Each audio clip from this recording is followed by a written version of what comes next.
పౌలు గారు ఫిలోమోనుకు రాసిన పత్రికని మనం చదివాం. మరి ప్రతి ఒక్కరూ మరొకసారి లేఖనాన్ని చదువుదామా? చూడండి, అపోస్తలుడైన పౌలు ఫిలోమోనుకు రాసిన పత్రికలో ఇలా చెప్తా ఉన్నాడు, క్రీస్తు యేసు ఖైదీ అయిన పౌలును. హల్లెలూయా, దేవుని మహిమ కలుగును గాక. మరొక మాటను చదువుదాం, తిమోతి పత్రిక. సరే, తీతుకు చదువుదాం, మనకు అర్థమవుతుందిలే.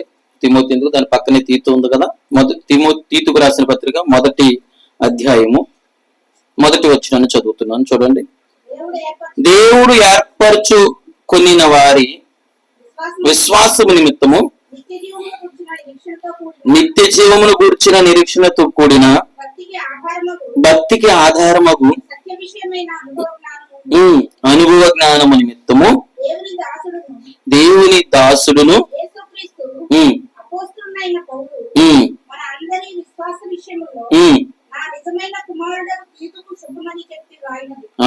హల్లెలూయా, దేవుని నామమునకు మహిమ కలుగును గాక. ఫిలోమోనుకు రాసిన పత్రికని అలాగే తీతుకు రాసిన పత్రికని అపోస్తలుడైన పౌలే రాశారు. అందుకని అపోస్తలుడైన పౌలు తీతుకు రాస్తున్న పత్రిక అని ఉంది, అపోస్తలుడైన పౌలు ఫిలోమోనుకు రాస్తున్న పత్రిక అని ఉన్నది. హల్లెలూయా. మరి అపోస్తలుడైన పౌలు ఒక విశేషమైన ప్రత్యక్షత కలిగిన వ్యక్తి అని దేవుని యొక్క లేఖనం సెలవిస్తా ఉన్నది. హల్లెలూయా. అపోస్తలులందరిలో కడమవాడు, అపోస్తలులందరిలో కడమవాడు అంటే చివరివాడు. అపోస్తలులందరిలో కడమవాడు అంటే చివరివాడు. చివరివాడైనప్పటికీ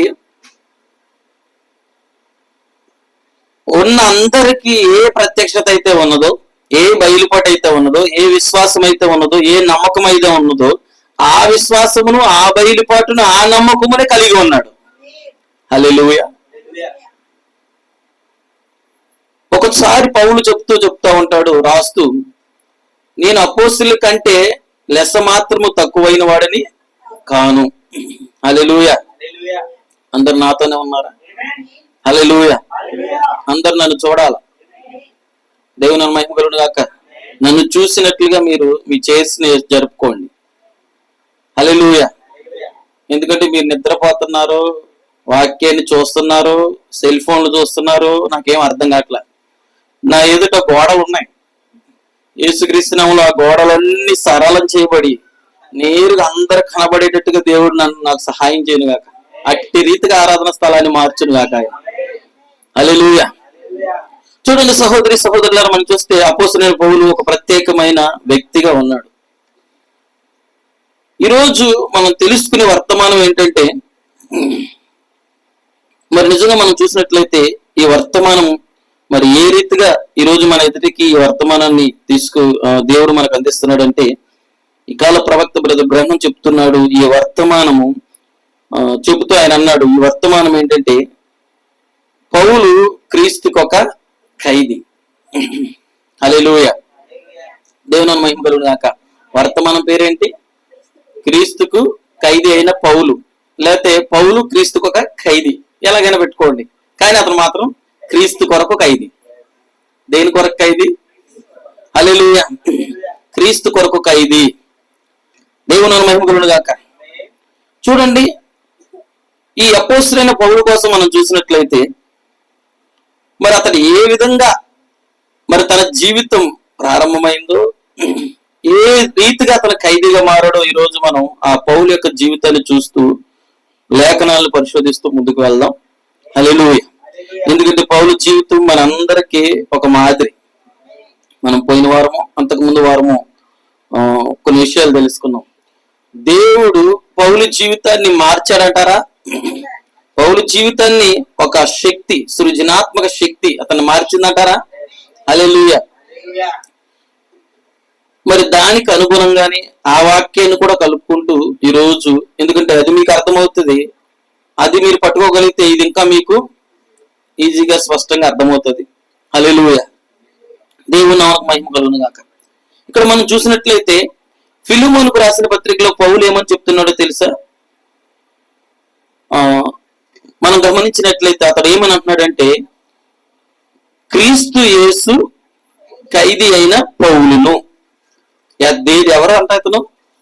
క్రీస్తు యేసు ఖైదీ. ఇతడు దేని కొరకు ఖైదీగా ఉన్నాడు? క్రీస్తు యేసు కొరకు. హల్లెలూయా. ఇతడు క్రీస్తు యేసు కొరకు ఖైదీగా మారక మునుపు ఇతడి జీవితం ఏంటో మనకు తెలుసు. హల్లెలూయా. ఎందుకంటే ఈ పౌలు, క్రీస్తు యేసు ఖైదీ అయిన పౌలు అని వ్రాసిన ఇతడు, మరి అతని మొదటి పేరు, అతని ఫస్ట్ పేరు, అతని పేరు పౌలు కాదండి, అతని పేరు సౌలు. హల్లెలూయా. అతడు బెన్యామీను గోత్రికుడు, అతని పేరు సౌలు. హల్లెలూయా. నేను చెప్తున్న సౌలు పాత నిబంధనలో సమూయేలు గ్రంథంలో ఉన్న సౌలు కోసం చెప్పట్లా. ఎందుకంటే పాత నిబంధనలో ఒక సౌలు ఉన్నాడు, క్రొత్త నిబంధనలో కూడా ఒక సౌలు ఉన్నాడు. హల్లెలూయా. అయితే పాత నిబంధనలో సౌలు తన జీవితాన్ని వాక్యానికి అనుగుణంగా మార్చుకోలేకపోయాడు. క్రొత్త నిబంధనలో సౌలు తన జీవితాన్ని క్రొత్తగా మార్చుకున్నాడు, తన స్థితిని నూతనంగా తెచ్చుకున్నాడు. హల్లెలూయా. దేవుని మహిమ గాక. పాత నిబంధనలో ఉన్న సౌలుకి దేవుడు మరొక అవకాశాన్ని ఇవ్వాల. అవకాశం ఇచ్చిన ఉపయోగించుకోలేదు కాబట్టి అవకాశం మరలా ఇక ఇవ్వాల. కానీ క్రొత్త నిబంధనలో ఉన్న సౌలుకి దేవుడు అవకాశం ఇచ్చాడు, దాన్ని ఉపయోగించుకున్నాడు. అందుకే అతడు సౌలుగా ఉన్న అతడు పౌలుగా మారాడు. హల్లెలూయా. పౌలు పేరేంటి? ఫస్ట్ సౌలు. హల్లెలూయా. అతని తల్లిదండ్రులు పెట్టింది, అతని ఉపాధ్యాయులు పెట్టిన పేరు సౌలు. మరి పౌలు ఎవరు పెట్టారంటే, పౌలుని ఎవరు పెట్టారంటే దేవుడే సౌలుని పౌలుగా నామకరణం చేశాడు. ఎందుకంటే మనకు తెలుసు పేరు వెనకాల దాని యొక్క బలములు ఉంటాయి. హల్లెలూయా. పేరు వెనకాల ఆత్మ పనిచేస్తుంది అంటారా? పేరు వెనకాల ఒక ఆత్మ పనిచేస్తుంది, ఆ అభిషేకం పనిచేస్తుంది. హల్లెలూయా. అందుకని మీ పేర్లు బాప్తిజం తీసుకున్న తర్వాత ఎందుకు పేర్లు మారుస్తారు? ఎందుకంటే ఆ పేరు వెనకాల ఒక ఆత్మ అనేది పనిచేస్తుంది కాబట్టి. హల్లెలూయా. చూడండి సహోదరులారా, అయితే నేరుగా మన వాక్యంలోకి వెళ్దాం. ఎందుకంటే అవి మొత్తం చుట్టూ తిరిగి వస్తే మన సమయం ఎక్కువైపోద్ది, తీసుకున్న అంశం నేరుగా మీ వద్దకు రాదు. హల్లెలూయా. మరి నిజంగా ఈ రోజు మనం చూసినట్లయితే ఆ సౌలుగా ఉన్న వ్యక్తి ఫిలోమోనుకు రాస్తూ ఏమన్నాడంటే, క్రీస్తు యేసు ఖైదీ అయిన పౌలును. హల్లెలూయా. చూడండి, మనం చూసినట్లయితే ఇక్కడ కొన్ని విషయాలు మనం చూసినట్లయితే కాల ప్రవక్త చెప్తున్నప్పుడు అంటున్నాడు, పౌలు తాను ఒక ఖైదీగా సంబోధించుకుంటున్నాడు. నీవు దాన్ని కనీసం ఊహించడం కష్టం. ఒక స్వతంత్రుడిగా పుట్టిన మనిషి పరిశుద్ధాత్మతో నింపబడి ఉన్నాడు, కానీ ఇంకనూ అతడు తాను ఖైదీగా పిలుచుకుంటున్నాడు. ఇప్పుడు సౌలు యేసు క్రీస్తు కొరకు ఖైదీ అయిన పౌలు అని పిలుచుకుంటున్న తాను, అతడు ఖైదీగా పుట్టల, అతడు పుట్టుక నుండి స్వతంత్రుడిగా పుట్టాడు. అవునా కాదా? అతడు స్వతంత్రుడు, అతడు ఖైదీ కాదు. అయితే ఎందుకు అతడు ఖైదీ చేయబడ్డాడంటే, ఖైదీ అంటే బంధించబడ్డాడు. అవునా కాదు? ఖైదీ అంటే బంధించబడ్డాడు. అతడు దేని చేత బంధించబడ్డాడు? అతడు దేని కొరకు బంధించబడ్డాడు? హల్లెలూయా. అతడు పుట్టుక నుండి బంధించబడిన వ్యక్తి కాదు, అతడు పుట్టుక నుండి ఖైదీ కాదు, అతడు స్వతంత్రుడే. కానీ అతడు దేని చేత బంధించబడ్డాడు ఈ రోజు మనం తెలుసుకున్నాం. హల్లెలూయా. ఎందుకంటే పుట్టిన ప్రతి వ్యక్తి స్వతంత్రుడే. అవునా కాదా? పుట్టిన ప్రతి వ్యక్తి స్వతంత్రుడే. ఎందుకు నేను ఈ మాట చెప్తున్నానంటే చివరిలో మనకు అర్థమవుతుంది ఆ మాట యొక్క అసలైన భావం. హల్లెలూయా. దేవుని మహిమ కలుగును గాక. అయితే ఇక్కడ మనం చూసినట్లయితే పౌలు ఖైదీగా మారాడు. ఖైదీగా మారాడా లేదా? అతడు ఖైదీగా మారక ముందు మనం చూసినట్లయితే అతడి జీవితంలో కొన్ని దశలు ఉన్నాయి. హల్లెలూయా. ఆ దశలు మనం చూసినట్లయితే అతడు రక్షించబడిన తర్వాత ఆ దశలు మనం కనుగొనగలం. అతడు రక్షించబడక ముందు మనం చూసినట్లయితే అతడు హింసకుడు, దూషకుడు, హానికరుడు. ఇంకా చెప్తే అతను అంటాడు, నేను పాపులలో ప్రధాన పాపిని అన్నాడా లేదా? పాపుల్లో నేను ప్రధాన పాపుని, అయినా నేను ఆయన కృపచేత కనికరించబడి తిని, ఆయన అనాది సంకల్పం చొప్పున, ఆయన ముందు నిర్ణయం చొప్పున నేను రక్షించబడి తిని. నేను పాపులలో ప్రధాన పాపిని. హల్లెలూయా. పౌలు జీవితంలో 2 చాప్టర్లు ఉన్నాయి, మనకు తెలుసు. మొదటిది పాపిగా జీవించిన జీవితం, లోకంలో జీవించిన జీవితం, లోకంతో జీవించిన జీవితం, తనకి ఇష్టం వచ్చినట్టుగా జీవించిన జీవితం, తనకి అనుకూలంగా జీవించిన జీవితం. ఆమె చెబుదామా? ఇక్కడే ఉన్నారా? నిద్రపోతున్నారు. హల్లెలూయా. ప్రభువా, నా ఎదుటిన్న గోడలను త్వరగా కూల్చిన ఆయన, నా సహోదరి సహోదరులను నేరుగా నేను చూసే కృప నాకు ఈ ప్రభువా. హల్లెలూయా. దేవుని మహిమ కలుగును గాక. ఎవరు నిద్రపోవచ్చు సహోదరి సహోదరులారా? రక్షించబడక ముందు తన జీవితం వేరు, రక్షించబడిన తర్వాత తన జీవితం. ఈరోజు ఎంతమంది అది ఆమెనని చెప్పగలరు? మీ వరకు నాకు తెలియదు, కానీ నా వరకు అయితే అది నిజమే. ఎందుకంటే నేను క్రీస్తుని అంగీకరించక ముందు, క్రీస్తుని గుర్తించక ముందు, క్రీస్తుతో జతపరచబడక ముందు, క్రీస్తుతో ఐక్యమవక ముందు నా జీవితం లోకంలో వేరు. హల్లెలూయా. క్రీస్తుని అంగీకరించిన తర్వాత, సత్యాన్ని గ్రహించిన తర్వాత, నిజదేవుని రక్షకుడుగా అంగీకరించిన తర్వాత నా జీవితం వేరు. హల్లెలూయా. అందుకే క్రైస్తవుడికి 2 జన్మలు ఉన్నాయి. ఎన్ని జన్మలు ఉన్నాయి? ఒక జన్మ తల్లి గర్భంలో నుండి భౌతికంగా వచ్చిందైతే, 2వ జన్మ ఈ లోకమనే గర్భంలో నుండి, ఈ చీకటనే గర్భంలో నుండి, ఈ ఆచారాలు సిద్ధాంతాలు మనుషులు కల్పించిన పద్ధతులు, ఈ లోక సంబంధమైన అల్లరితో కొన్ని ఆటపాటల్లో నుండి పరిశుద్ధతలోనికి జన్మించింది, వాక్యంలోనికి జన్మించింది, క్రీస్తులోనికి జన్మించింది. హల్లెలూయా. నిత్యత్వంలోనికి జన్మించింది, పరలోక పౌరసత్వాన్ని పొందుకోవడానికి జన్మించింది. హల్లెలూయా. అదొక జన్మ. ఎంతమందికి అర్థమవుతుంది? చూడండి, మొదటి జన్మలో మనకు ఒక పౌరస్థితి ఉంది ఈ భూమి మీద. అలాగే నీవు 2వ జన్మ ద్వారా కూడా పౌరస్థితి పొందుకుంటావు. హల్లెలూయా. అయితే పౌలు జీవితంలో 2 ఉన్నాయి, 2 దశలు. మొదటిది లోకంలో ఉన్న లోకాశలతో, లోక ఆలోచనలతో, లోక తలంపులతో, రాజకీయాలతో ఉండిన దశ ఉందంటారా? తర్వాత 2వ దశ లోకాన్ని విడిచిపెట్టి, లోక కార్యాలను విడిచిపెట్టి, రాజకీయాలను విడిచిపెట్టి, ఆ లోక సంబంధమైన మత ఆచారాలను విడిచిపెట్టి, యూద మత ప్రవిష్టుడిగా ఉన్న తన జీవితాన్ని విడిచిపెట్టి సత్యాన్ని వెంబడిస్తున్న దశ, వాస్తవాన్ని కనుగొన్న దశ, నిజమైన జీవాన్ని కనుగొన్న దశ, నిజమైన మార్గాన్ని కనుగొన్న దశ. అవునంటారా? ఈరోజు ఈ 2 నీలో ఉన్నాయి, ఈ 2 నాలో ఉన్నాయి, ఈ 2 మనలో ఉన్నాయా? లైవ్ ఇస్తున్నారా? హల్లెలూయా. చూడండి, ఎందుకని వస్తున్నది రావట్లేదు. ఈ 2 దశలు ప్రతి వ్యక్తిలో ఉన్నాయి. హల్లెలూయా.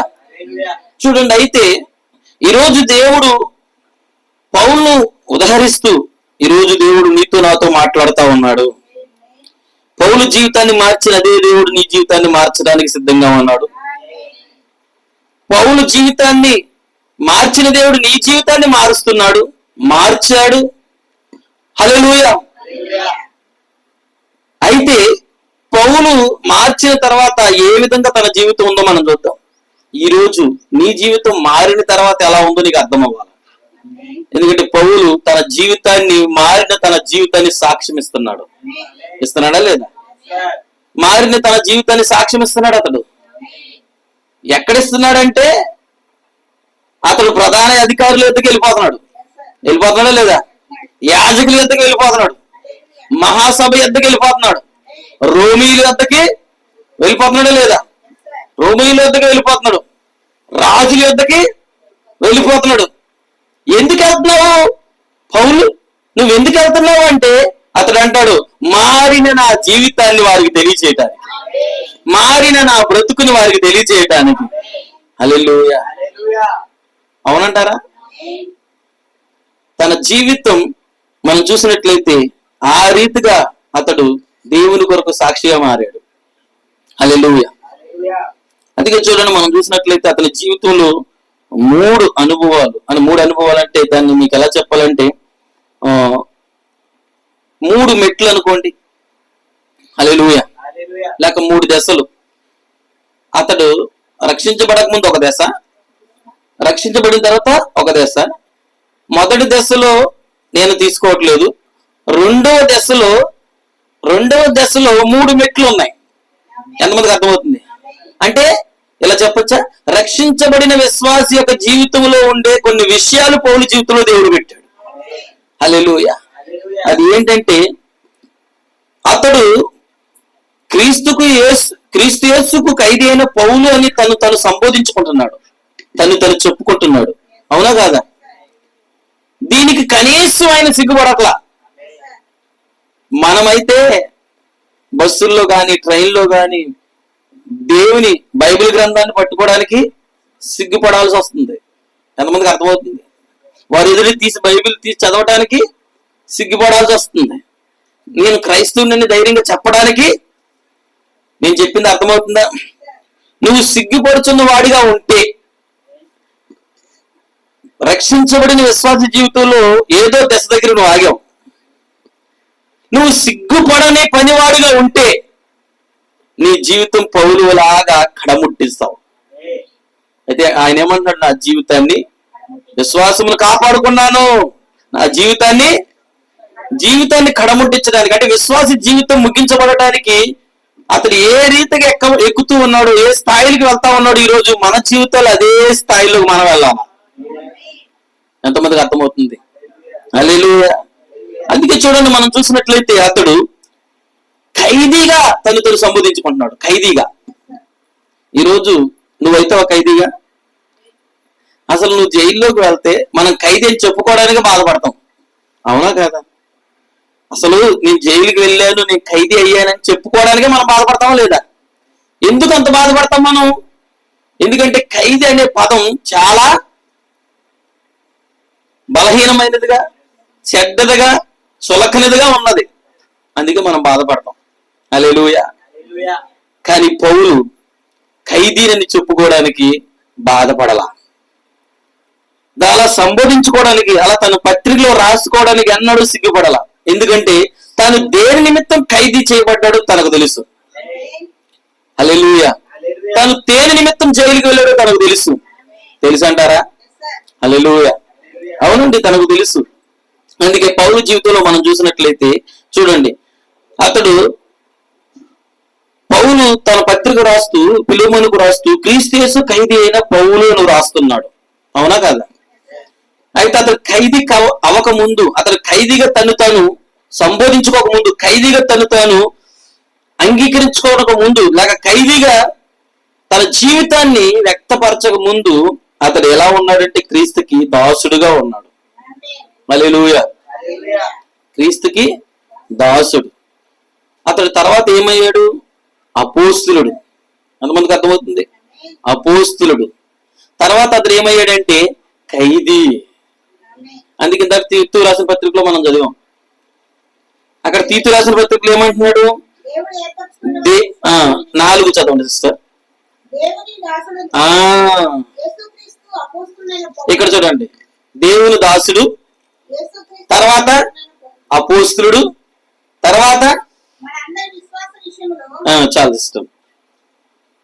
తను ప్రారంభములో తను ఏమై ఉన్నాడంటే దాసుడుగా తను సంబోధించుకుంటున్నాడు.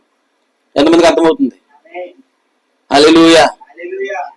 తర్వాత తన సహవాసం, వాక్యంతో క్రీస్తుతో తన సహవాసం, హల్లెలూయా, మారిన తర్వాత తను ఏ విధంగా సంబోధించుకున్నాడంటే అపోస్తులుడు. ఎంతమందికి అర్థమవుతుంది? హల్లెలూయా. అంటే తను గుర్తించుకుంటున్నాడు. నేను చెప్పింది మీకు అర్థమవుతుందా? తన పిలుపుని, తన స్థానాన్ని గుర్తించుకుంటున్నాడు. తాను గుర్తించుకుంటున్నాడు. హల్లెలూయా. దేవుని మహిమ కలుగును గాక. హల్లెలూయా. అతడు దాసుడిగా గుర్తింపు పొందాడా? అతడు అపోస్తులుడిగా గుర్తింపు పొందాడా? అతడు దాసుడిగా గుర్తింపు పొంది, అపోస్తుడిగా గుర్తింపు పొంది, ఇప్పుడు చివరగా ఏం గుర్తింపు పొందుతుందో తెలిసి అందరి చేత ఖైదీగా. అతడు ఖైదీ అవ్వకముందు దాసుడిగా ఉన్నాడు, అతడు ఖైదీ అవ్వకముందు అపోస్తుడుగా ఉన్నాడు. హల్లెలూయా. ఎంతమందికి అర్థమవుతుందని చెప్పేది? హల్లెలూయా. ఈరోజు నీవు, నేను, మనము దేవునికి ఎలా ఉండాలి? దాసులుగా. రక్షించబడిన తర్వాత మన జీవితం ఎలా ఉండాలి? దాసులుగా ఉండాలా. హల్లెలూయా. తర్వాత మనం ఎలా ఉండాలా? హల్లెలూయా. నీ స్థానమును గ్రహించిన వాడిగా ఉండాలా. పౌలు తన స్థానాన్ని గ్రహించాడా? అతడు అపోస్తులుడని గ్రహించాడా? నేను అపోస్తులందరిలో కడమవాడిని అంటే పౌలు అనుకోవచ్చు కదా, నేను అందరిలో మధ్యలోని ఫస్ట్ లో వాడిని అనుకోవాలా. అతడు ఏమన్నాడంటే నేను అపోస్తులందరికంటే కడమవాడిని అంటే చివరి వాడిని అనుకున్నాడు. అంటే అపోస్తుల తత్వం నాకు ఉంది, నేను చివరి వాడిని అని తను గుర్తించుకున్నాడా? హల్లెలూయా. చూడండి సహోదరి సహోదరులారా, ఈ రోజు రక్షించబడిన తర్వాత, క్రీస్తుని అంగీకరించిన తర్వాత, నీ జీవితం మార్పు చెందిన తర్వాత నువ్వు దేనికి దాసులుగా ఉన్నావు? హల్లెలూయా. క్రీస్తు అంటున్నాడు నేను క్రీస్తు, పౌలు అంటున్నాడు నేను క్రీస్తుకి దాసుడిగా ఉన్నాను, నేను క్రీస్తుకి అపోస్తుడిగా ఉన్నాను, నేను క్రీస్తుకి ఖైదీగా మారాను, క్రీస్తు కొరకు ఖైదీగా మారాను. ఈరోజు చూడండి, ఈ జీవితం ప్రతి విశ్వాసి ఈ జీవితం గుండా వెళ్తాడు. ఎంతమందికి అర్థమవుతుంది? అది పట్టుకున్న వారు దాన్ని నమ్మగలరు, దాన్ని అర్థమైన వారు దాన్ని గ్రహించగలరు. ఎంతమందికి అర్థమైందండి? ఎంతమంది పట్టుకోగలుగుతున్నారు? నువ్వు రక్షించబడిన తర్వాత, లోకం నుంచి క్రీస్తులోనికి వచ్చిన తర్వాత, నువ్వు బాప్తిసం పొందిన తర్వాత నీవు దాసుడిగా ఉన్నావు, దేవుని కుమారుడిగా, దేవుని దాసుడిగా, దేవుని సేవకుడుగా, దేవుని సేవకురాలుగా ఉన్నావు. అంటే దాసుడు అంటే సేవకుడు. సేవకుడు అంటే దేని నిమిత్తం సేవకుడు? దేవునికి ప్రార్థన చేయడానికి, దేవునికి సాక్ష్యం ఇవ్వడానికి, దేవుని పరిచర్య చేయడానికి, దేవుని రాజ్యాన్ని వ్యాప్తి చేయడానికి మనము దాసులము. ఎంతమందికి అర్థమవుతుంది? హల్లెలూయా. తర్వాత మనం చూస్తున్నాం, అతను తర్వాత చెప్తా ఉన్నాడు అపోస్తుడును. తర్వాత చెప్తున్నాడు చివరికి ఏమని సంబోధించుకున్నాడంటే క్రీస్తు కొరకు నేను ఖైదీని. ఈరోజు మన జీవితం, పౌలు జీవితాన్ని ఉదహరిస్తూ మన జీవితాన్ని తీసుకున్నట్లయితే ఈ రోజు కూడా నీవు, నేను, మనము దేనికి ఖైదీ అయ్యాము? దేని కొరకు మనం బంధించబడ్డాము? దేని కొరకు మనం ఖైదీ చేయబడ్డాము? ఎంతమందికి అర్థమవుతుంది? హల్లెలూయా. ప్రభు యేసు ఏ మనిషినైనా భౌతికమైన సామర్థ్యంతో మనం చూసినట్లయితే పౌలు ఒక ఖైదీ అనే అంశాన్ని ఈ రోజు మనం చూస్తున్నాం. ఎంతమంది ఈ అంశాన్ని పట్టుకుంటున్నారు? మన అంశం ఏంటి? పౌలు ఒక క్రీస్తుకు ఖైదీ. పౌలు క్రీస్తుకు ఒక ఖైదీ. హల్లెలూయా. ఎందుకంటే పుట్టిన ప్రతి వ్యక్తి స్వతంత్రుడిగా పుడతాడు, అవునా కాదా? అయితే పుట్టిన ప్రతి వ్యక్తి స్వతంత్రుడిగా పుట్టిన తర్వాత అతడు ఖచ్చితంగా ఏదో ఒక దానికి ఖైదీ అవుతాడు. నేను చెప్పింది అర్థమవుతుందా? ఏదో ఒక దానికి ఖైదీగా మారతాడు, దేనికో దానికి బందీగా మారతాడు. ఖైదీ అంటే బందీయేనా? ఖైదీ అంటే కట్టబడినోడేనా? ఖైదీ అంటే పట్టబడిపోయినోడేనా? అవునా? పడుకోకూడదు. హల్లెలూయా. ఖైదీ అంటే బంధించబడినోడు, ఖైదీ అంటే పట్టబడినోడు, ఖైదీ అంటే కట్టబడినవాడు. హల్లెలూయా. పుట్టిన ప్రతి వారికి దేవుడు స్వతంత్రత ఇచ్చాడు. కానీ పుట్టిన తర్వాత మనం ఏమవుతామంటే ఖైదీ చేయబడతాం, దేనికో దానికి బంధించబడతాం. ఎంతమందికి అర్థమవుతుంది? నువ్వు పెరుగుతున్నావు. హల్లెలూయా. భౌతికమైన జన్మలో నువ్వు దేనికి ఖైదీ అవుతావు తెలుసా? హల్లెలూయా. కొంతమంది చదువుకి ఖైదీ అయిపోతారు, కొంతమంది జ్ఞానానికి ఖైదీ అయిపోతారు, అవునా కాదా? కొంతమంది తాగుడికి అవుతారా? అవరా ఖైదీ అయిపోతారా? కొంతమంది డబ్బాషకి ఖైదీ అయిపోతారు, కొంతమంది ఈ లోక సంబంధమైన వ్యామోహాలకి ఖైదీ అయిపోతారు. ఆమేన్. అంటే మనిషి పుట్టినప్పుడు దేవుడు అతని స్వతంత్రంలోనే పుట్టించాడు, అతనికి ఏం తెలవదు.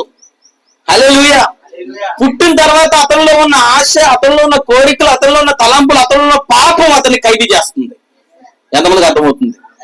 భౌతికమైన జన్మలో ప్రతి వ్యక్తి పుట్టినప్పుడు ఖైదీగా పుట్టినప్పుడు స్వతంత్రుడే, కానీ పుట్టిన తర్వాత అతడు దేనికొక దానికి బంధించబడుతున్నాడు, ఖైదీగా మారుతున్నాడు. ఎంతమందికి అర్థమవుతుంది? హల్లెలూయా. అయితే ఈ రోజు మొదటి జన్మ ద్వారా నువ్వు దేనికోవడానికి ఖైదీగా మారావు. మొదటి జన్మ ద్వారా నిన్ను పాపం ఖైదీ చేసింది. మొదటి జన్మ ద్వారా త్రాగుడు నిన్ను ఖైదీ చేసింది. మొదటి జన్మ ద్వారా వ్యభిచారం నిన్ను ఖైదీ చేసింది. మొదటి జన్మ ద్వారా లోకంలో ఉన్న సినిమాలు, హాలీవుడ్, బాలీవుడ్, క్రికెట్ అన్ని నిన్ను ఖైదీ చేసింది. హల్లెలూయా. గుర్తుపెట్టుకొని, ఖైదీ అంటే బంధించబడ్డాడు. అవునా కాదా? హల్లెలూయా. ఇంక బయటికి రాగలరా? హల్లెలూయా. నిజమా? మేము అలా ఖైదీ చేయబడ్డామండి, మేము చేయబడలేదని మీరు అనుకోవచ్చు. ఈరోజు మనుషులు త్రాగుడికి ఖైదీ చేయబడలేదా? భార్య ఏడుస్తున్నా, పిల్లలు మలమల్ల ఆకలితో మాడిపోతున్నా. అవునా కదా? పిల్లలు మాడిపోతున్నా, భార్య ఏడుస్తున్నా, పిల్లల్ని పట్టించుకోకుండా, భార్యని పట్టించుకోకుండా, ఏమి పట్టించుకోకుండా ఉన్న ఆ పని చేసిన 500 ఆ 1000 రూపాయలు లేక 200 త్రాగుడికి తీసుకెళ్లి ఆ తాగుడు దుకాణం దగ్గరికి వెళ్ళి తాగి, తను ఆహారం తినకుండా మందు తాగి, బట్టలు ఉన్నాయో లేవో చూడకుండా, రోడ్డు మీద ఎక్కడ పడుతున్నాడో కూడా తెలియకుండా, పిల్లలు భార్య ఎలా ఉందో తెలియకుండా అట్టి స్థితిలో బంధించబడ్డారు. ఈ రోజు బానిసలుగా మారిపోయారు తాగుడికి. ఏంటి సార్ అది? తాగుడు కొరకు ఖైదీ. దేని కొరకు ఖైదీ? అవునా కదా? పాప మాటేమో భర్త సంపాదించాల్సింది భార్య సంపాదిస్తుంది, భర్త పిల్లలు చూసుకోవాల్సింది భార్య పిల్లలు చూసుకుంటుంది. అయ్యో, ఎక్కడున్నాడు భర్త? ఎక్కడో తాగి ఏదో మందు దుకాణంలో ఎక్కడో పడిపోయి రోడ్డు మీద ఉన్నాడు. ఎంత స్థితి! బానిసత్వం. అతడు ఖైదీ చేయబడ్డాడు దానికి. దేనికోసం? త్రాగుడు కొరకు. కొందరు వ్యభిచారం కొరకు ఖైదీ చేయబడతారు. అవునా కదా? ఇంట్లో భార్య ఉంటుంది, ఇంట్లో భర్త ఉంటాడు. అవునా కదా? మంచిగా భర్తతో ఉండొచ్చు, మంచిగా భార్యతో ఉండొచ్చు. లేదు, వీళ్ళు భర్తతో ఉండలేరు, భార్యతో ఉండలేరు. ఎంతమందికి అర్థమవుతుంది? పోనీ పక్కింటి వాళ్ళతో ఉండలేరు, ఎదురింటి వాళ్ళతో ఉండలేరు, పరిచయం వాళ్ళతో ఉండలేరు. ఒకరి తర్వాత ఒకరిని మారుస్తా ఉంటారు. ఎంతమందికి అర్థమవుతుంది చెప్పేది? నేను అంతకంటే ఎక్కువ వివరించదలుచుకోలేదు. ఎంతమందికి అర్థమవుతుంది? ఒక వ్యభిచారం చేసే స్త్రీ కావచ్చు, ఒక వ్యభిచారంలో ఉన్న వ్యభిచారానికి బానిసగా, వ్యభిచారం కొరకు ఖైదీగా చేయబడిన పురుషుడు కావచ్చు, స్త్రీ కావచ్చు, వారు ఎలా ఉంటారు? హల్లెలూయా. భార్యని భర్త కోసం ఆలోచించగలుగుతారా? భార్య కోసం ఆలోచించగలుగుతారా? అయ్యో, పిల్లల కోసం ఆలోచించగలుగుతారా? కుటుంబం కోసం ఆలోచించగలుగుతారా? No sir, ఆలోచించలేరు. కారణం ఏంటంటే వారు ఆ వ్యభిచార సమయంలో ఆత్మతో ఖైదీ చేయబడ్డారు. ఏమే ఖైదీ చేయబడ్డారా? అందుకని వారు ఏం చేస్తారు? ఒక అందమైన అబ్బాయి దొరికాడు అనుకో, హల్లెలూయా, ఒక అందమైన అబ్బాయి కనిపించాడు అనుకోండి, ఒక అందమైన అమ్మాయి కనిపించాడు అనుకోండి, వారు ఏమవుతారు? ఖైదీ చేయబడ్డారు కాబట్టి. హల్లెలూయా. ఆ పాపం వారిని అక్కడ లాక్కి వెళ్తుందా లేదా? బంధిస్తుందా లేదా? వారి తర్వాత ఇంకొక అందమైన అమ్మాయి కనిపిస్తే ఏమవుతుంది? లాక్కి వెళ్తుందా లేదా? కారణం ఏంటి? వారు బంధించబడ్డారు, వారు ఖైదీ చేయబడ్డారు. వారు ఆ వ్యభిచార ఆత్మ చేత ఖైదీ చేయబడ్డారు, ఆ త్రాగుడనే ఆత్మ చేత ఖైదీ చేయబడ్డారు. హల్లెలూయా. దేవుని మహిమకలుగును గాక. వారు దేని చేత అయితే ఖైదీ చేయబడ్డారో ఆ ఖైదీ చేయబడిన ఆత్మ వారిని బంధించింది. పరిస్థితులు చూసుకొని వస్తుందా? యథార్థంగా జీవించడానికి ఇష్టపడనే ఉన్నది, మంచి జీవితం జీవించనే ఉన్నది. కుటుంబంలో భర్త, భార్యని, పిల్లల్ని ఎవరిని లెక్క చేయదు. కారణం ఏంటంటే అతను ఖైదీ చేయబడ్డాడు. అది చెప్పినట్లుగానే జీవిస్తాడు అంతే. ఎందుకంటే ఆ ఆత్మ అతను ఖైదీ చేసేస్తుంది. హల్లెలూయా. అయితే ఈ రోజు పౌలు దానికి ఖైదీ చేయబడాల. పౌలు దేని కొరకు ఖైదీ చేయబడ్డాడు తెలుసా? పౌలు దేని చేత ఖైదీ చేయబడ్డాడంటే పరిశుద్ధాత్మ చేత. పౌలు కూడా ఆత్మ ఖైదీ చేసిందంటారా? పౌలు కూడా ఆత్మ ఖైదీ చేసింది సార్. అయితే అది ఏ ఆత్మ తెలుసా? వ్యభిచారపాత్మ కాదు సార్, అది దురాత్మ కాదు సార్, అది దెయ్యపాత్మ కాదు సార్. అది ఏ ఆత్మ అంటే అది దేవుని యొక్క పరిశుద్ధాత్మ. పరిశుద్ధాత్మ ఖైదీ చేసింది. పరిశుద్ధాత్మ చేత అతను ఖైదీ చేయబడి క్రీస్తుకు ఖైదీగా మారాడు, వాక్యానికి ఖైదీగా మారాడు, దేవుని కొరకు ఖైదీగా మారాడు. హల్లెలూయా. దేవుని మహిమ కలుగును గాక. ఈ రోజు నీవు దేని కొరకు ఖైదీగా మారావు? హల్లెలూయా. రక్షించబడిన తర్వాత, క్రీస్తుని అంగీకరించిన తర్వాత, నువ్వు వాక్యాన్ని గ్రహించిన తర్వాత, నువ్వు దేవుని సంఘంలో తిరిగి జన్మించిన తర్వాత, బాప్తిజం పొందుకున్న తర్వాత నీ గతాశలతోనే ఇంకా ఖైదీగా ఉన్నావా? హల్లెలూయా. అలాగైతే నీవు ఇంకా క్రీస్తు యొక్క ఆత్మ చేత పట్టబడలేదు. దేవుని ఆత్మ నిన్ను ఇంకా పట్టుకోలేదు. హల్లెలూయా. దేవుని మహిమ కలుగును గాక. అలాగైతే దేవుని వాక్యం కొరకు దేవుని సన్నిధులను దాసుడిగా నిలబడలేదు, దాసురాలుగా నిలబడలేదు. అలాగైతే నీవు దేవుని యొక్క సంఘములో, దేవుని యొక్క దేహంలో నీ స్థానాన్ని గ్రహించలేకపోయావు, నీ స్థానాన్ని గుర్తించలేకపోయావు, నీ పిలుపుని ఎరగలేకపోయావు. హల్లెలూయా.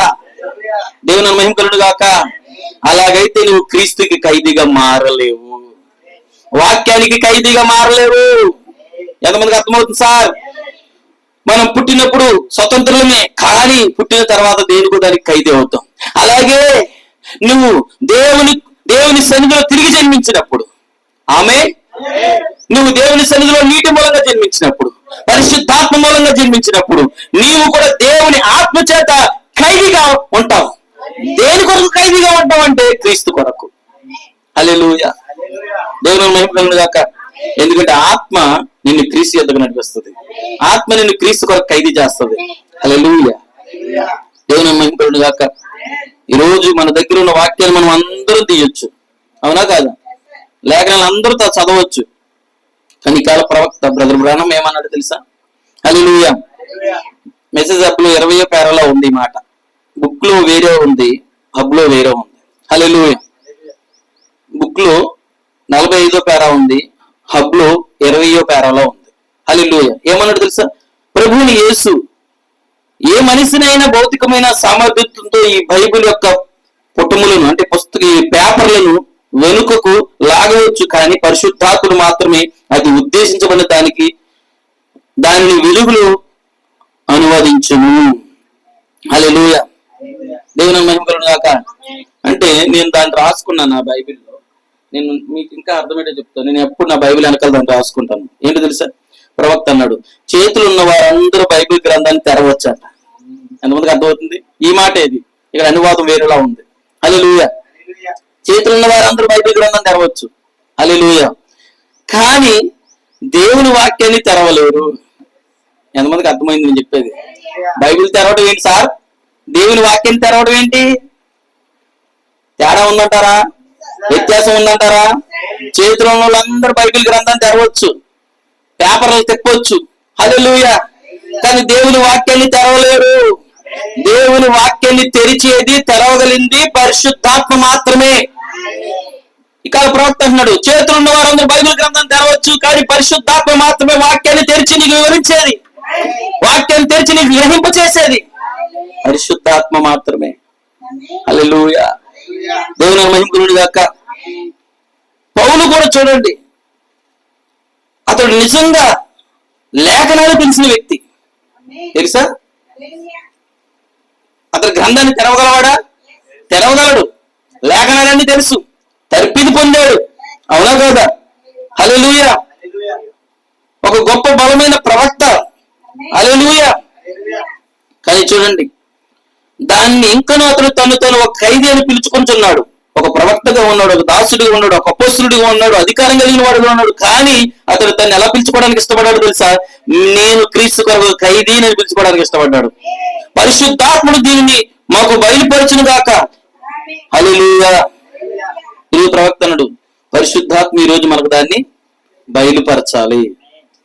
ఏం బయలుపరచాలి సార్? హల్లెలూయా.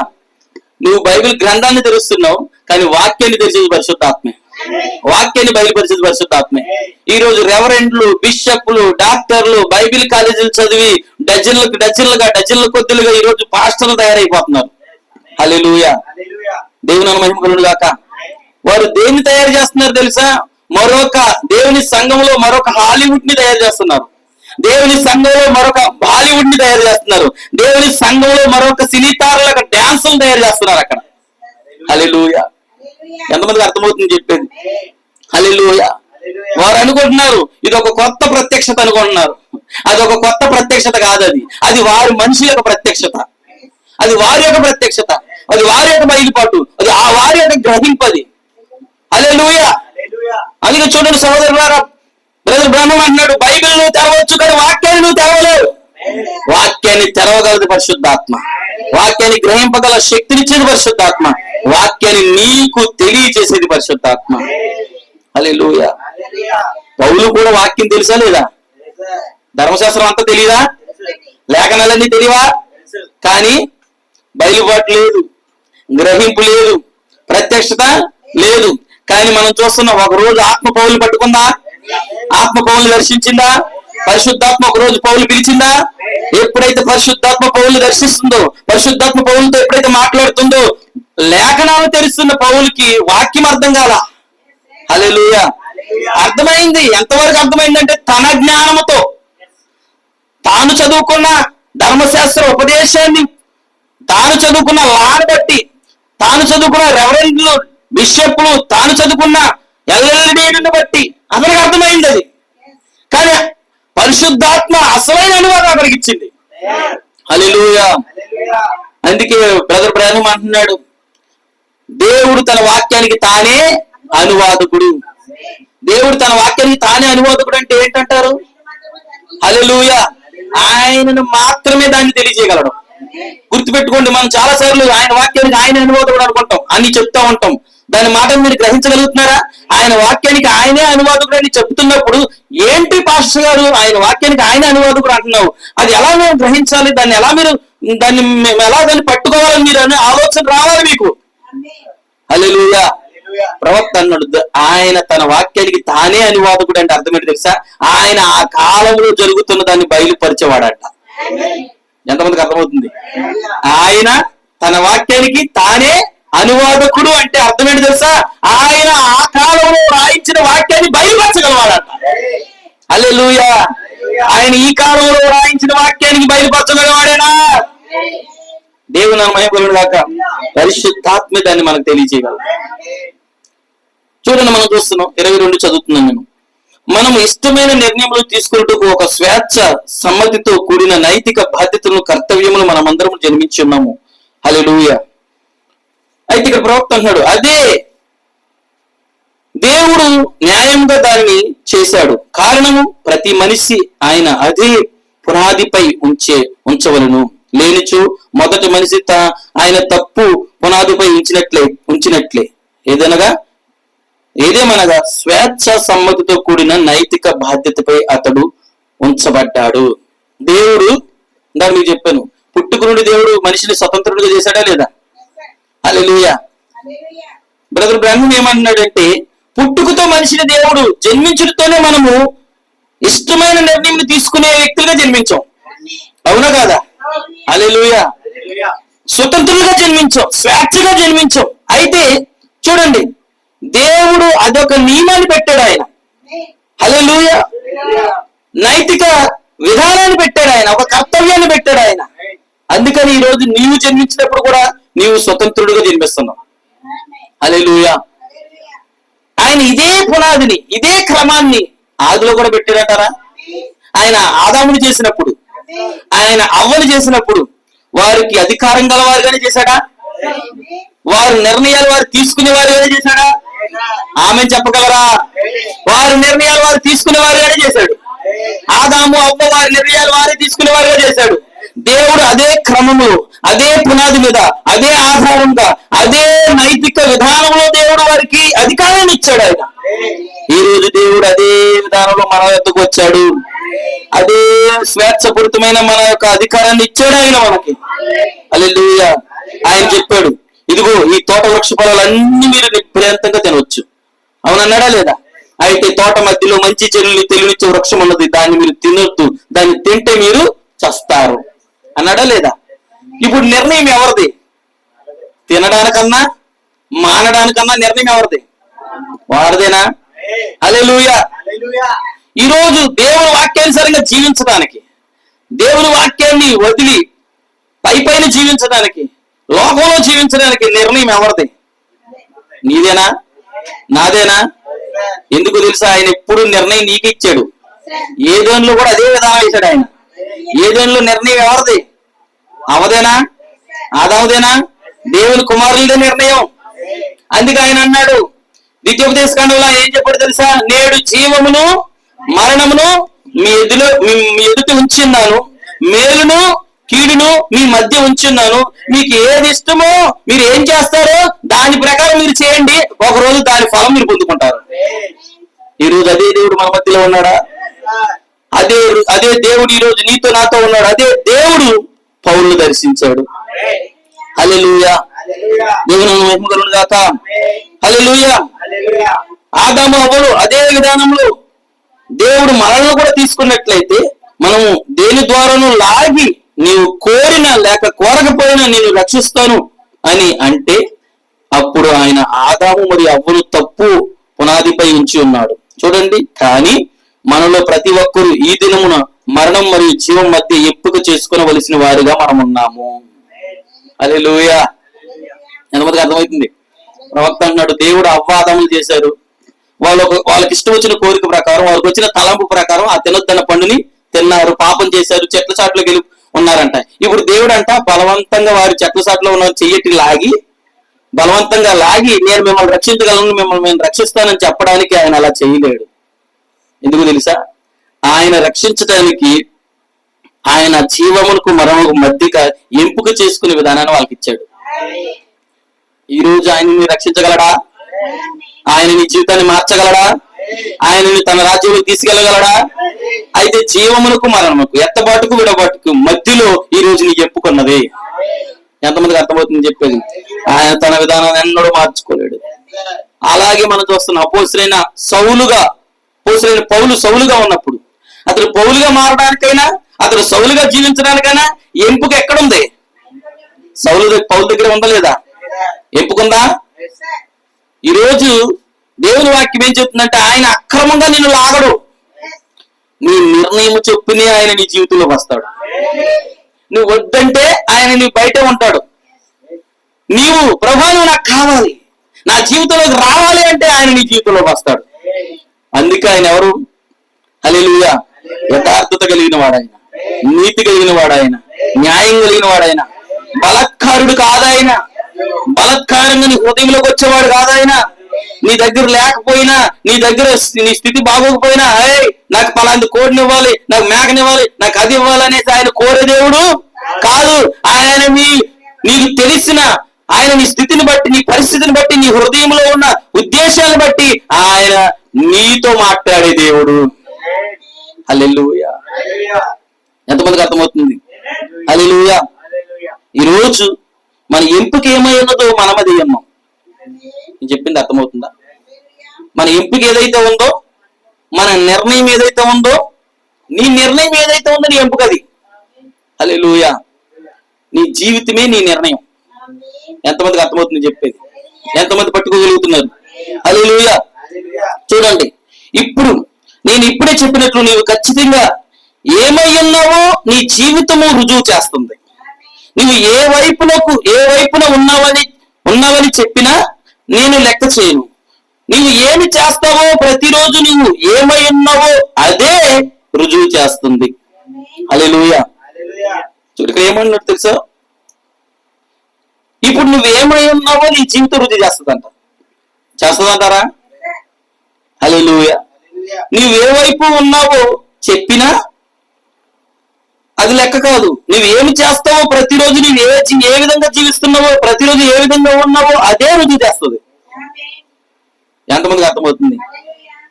మీరెవరు? నేను అడుగుతున్నాను, నువ్వెవరివి? చెప్పేవారు లేరా? నువ్వెవరివి? హల్లెలూయా. చెప్పగలరా నేను దేవుని దాసునని? చెప్పగలరా నేను దేవుని కుమారుణ్ణని? చెప్పగలరా నేను దేవుని కుమార్తెనని? నువ్వెవరివి? దేవుని కుమార్తెవి. నువ్వెవరివి? దేవుని కుమారుడివి. అయితే నువ్వేమై ఉన్నావో అది ఎలా తెలుస్తుంది? నీ మాటల్లో కాదు, నీ జీవితం తెలియజేస్తుంది. నువ్వు నిజంగా దేవుని కుమారుడు అని చెప్తున్నావు, మరి నీ జీవితం దేవుని కుమారులా ఉందా? ఎంతమందికి అర్థమవుతుంది చెప్పేది? అందుకే కాల ప్రవక్త అంటున్నాడు, నువ్వేమై ఉన్నావో దాన్ని దేవుడు, నువ్వేమై ఉన్నావో అది రుజువు చేసేది నీ జీవితమే. హల్లెలూయా, హల్లెలూయా. చూడండి, పాత సామెత మీరు విన్నారా? నీ జీవితం ఎంతో బిగ్గరగా ఉంటుంది, నీ సాక్ష్యం నేను వినలేను. చూడండి, నీ చర్యలు ఎంతో బిగ్గరగా ఉంటాయి. మన జీవితము ఎంతో బాగుంటదంట చూడడానికి. హల్లెలూయా. ప్రవక్తనుడు, కానీ నీ సాక్ష్యం బాగాలేదు. హల్లెలూయా. నువ్వు బయటకు బాగానే కనపడవచ్చు, కానీ నీ లోపల నీ మనసు బాలా, నీ ఉద్దేశాలు బాలా. హల్లెలూయా. చూడండి, నీ చర్యలు ఎంతో బిగ్గరగా ఉంటాయి. నేను ఎల్లప్పుడూ కేకలు వేటి యందు ఎగురుటి యందు నమ్మిక ఉంచను, కానీ నేను ఎల్లప్పుడూ చెప్తాను, నీవు జీవించిన దానికంటే ఎక్కువ ఎత్తుకు ఎగరొద్దు. ప్రవక్త అన్నాడు, నీవు వాక్యం నీ వద్దకు వచ్చినప్పుడు నువ్వు కేకలు వేయటం ఎగరడం మంచిది, అయితే గుర్తుపెట్టుకోండి, నీవు జీవించుతున్న దానికంటే ఎత్తుగా ఎగరొద్దు. అంటే ఏంటి సార్ దాని అర్థం? హల్లెలూయా. నీ జీవితం ఎలా ఉంది, నీ స్థితి ఎలా ఉంది, నీ మాట కూడా అంటారు. చూసారా, విన్నారా మీరు ఎప్పుడైనా? వాడు ఎంత, వాడు బతుకెంత, ఆమె ఎంత, ఆమె బతుకెంత, బతుకు తక్కువ బడా ఎక్కువ. విన్నారు ఈ మాట ఎప్పుడైనా? ఎంతమంది విన్నారు? బతుకు తక్కువ అంటే అర్థం ఏంటి? జీవితం ఏమో తక్కువలో ఉన్నది, మాటలేమో అది. అందుకే అంటారు పెద్దలు, బతుకు తక్కువ బడ ఎక్కువ వీడికి, బతుకు తక్కువ బడ ఎక్కువ దీనికి. ఎంతమందికి అర్థమవుతుంది? ఇంట్లో చూస్తానే ఏమి ఉండదు, కానీ బయట మాత్రం ఆమ్ ఊమ్ ఠామ్ ఠూమ్ గా ఉంటాం మనం. అందుకే చూడండి సహోదరి సహోదరులారు, ఎవరినో గణపరచడానికి, ఎవరికో చూపించుకోవడానికి ప్రయత్నం చేయొద్దు. నీ జీవించుతున్న దానికంటే ఎత్తుగా ఎగరొద్దు. ఎంతమంది లేఖనాన్ని చదువుతున్నారు, చూస్తున్నారా? హల్లెలూయా. 23 పేరాలో చెప్తా ఉన్నాడు ప్రవక్త దాన్ని. హల్లెలూయా. ఏదైనా ప్రపంచము దానిని గమనిస్తుంది. నీవు చూడు, నీవు తప్పక నీవు జీవించినంత ఎత్తు ఎగురు, కారణం ఎవరో నిన్ను గమనించుచున్నారు. ఇప్పుడు ఇందాక చెప్పాను కదా, అంటారన్నాను కదా, కొంతమంది అంటారు కదా, బతుకు తక్కువ బడ ఎక్కువ అని అంటారు అంటున్నాను కదా. ఎందుకు అన్నారు వాళ్ళు? ఎందుకంటే వాళ్ళు గమనించారు. అవునా కదా? ఈ రోజు ప్రవక్త ఏమన్నాడంటే, అలాగే ఈ రోజు నిన్ను గమనిస్తున్నారు ప్రజలు, నీ స్థితిని గమనిస్తున్నారు ప్రజలు, నీ విశ్వాసాన్ని గమనిస్తున్నారు ప్రజలు, నీ భక్తిని గమనిస్తున్నారు ప్రజలు, నీ ఎదుగుదలను గమనిస్తున్నారు ప్రజలు, నీవు ఎటువంటి విశ్వాసముతో ముందుకు వెళ్తున్నావో ప్రజలు గమనిస్తున్నారు. లోకము గమనిస్తున్నది. నీ ఇంటి పక్కన ఉన్నవారు, నీ ఇంటి ముందు ఉన్నవారు, నీ బంధువులు, నీ స్నేహితులు, నీతో పని చేసేవారు, నీ రక్త సంబంధులు దాన్ని గమనిస్తున్నారు. ఎంతమందికి అర్థమవుతుంది చెప్పేది? హల్లెలూయా. ఏలి అనగా ప్రపంచమంతా దాన్ని గమనిస్తుంది. అందుకని నీ మాటలు ఎలా ఉందో నీ జీవితం అలా ఉండటానికి ప్రయత్నం చేయి. నీ జీవితం ఏంటో నీ మాట అలాగే ఉండాలి. నా ప్రభు యొక్క జీవితం ఏదైతే ఉందో ఆయన మాట అదే. ఆయన మాట ఏదైతే చెప్పాడో ఆయన జీవితం కూడా అలాగే జీవించాడు. హల్లెలూయా. ఆయన అందరికి ఉపకారి అన్నాడు, ఆయన అందరికి ఉపకారిగానే ఉన్నాడు. హల్లెలూయా. ఎంతమందికి అర్థమవుతుంది? ఆయన నీతి కలిగిన న్యాయాధిపతి అన్నాడు, నీతి కలిగిన న్యాయాధిపతిగానే న్యాయం తీర్చుతున్నాడా లేదా?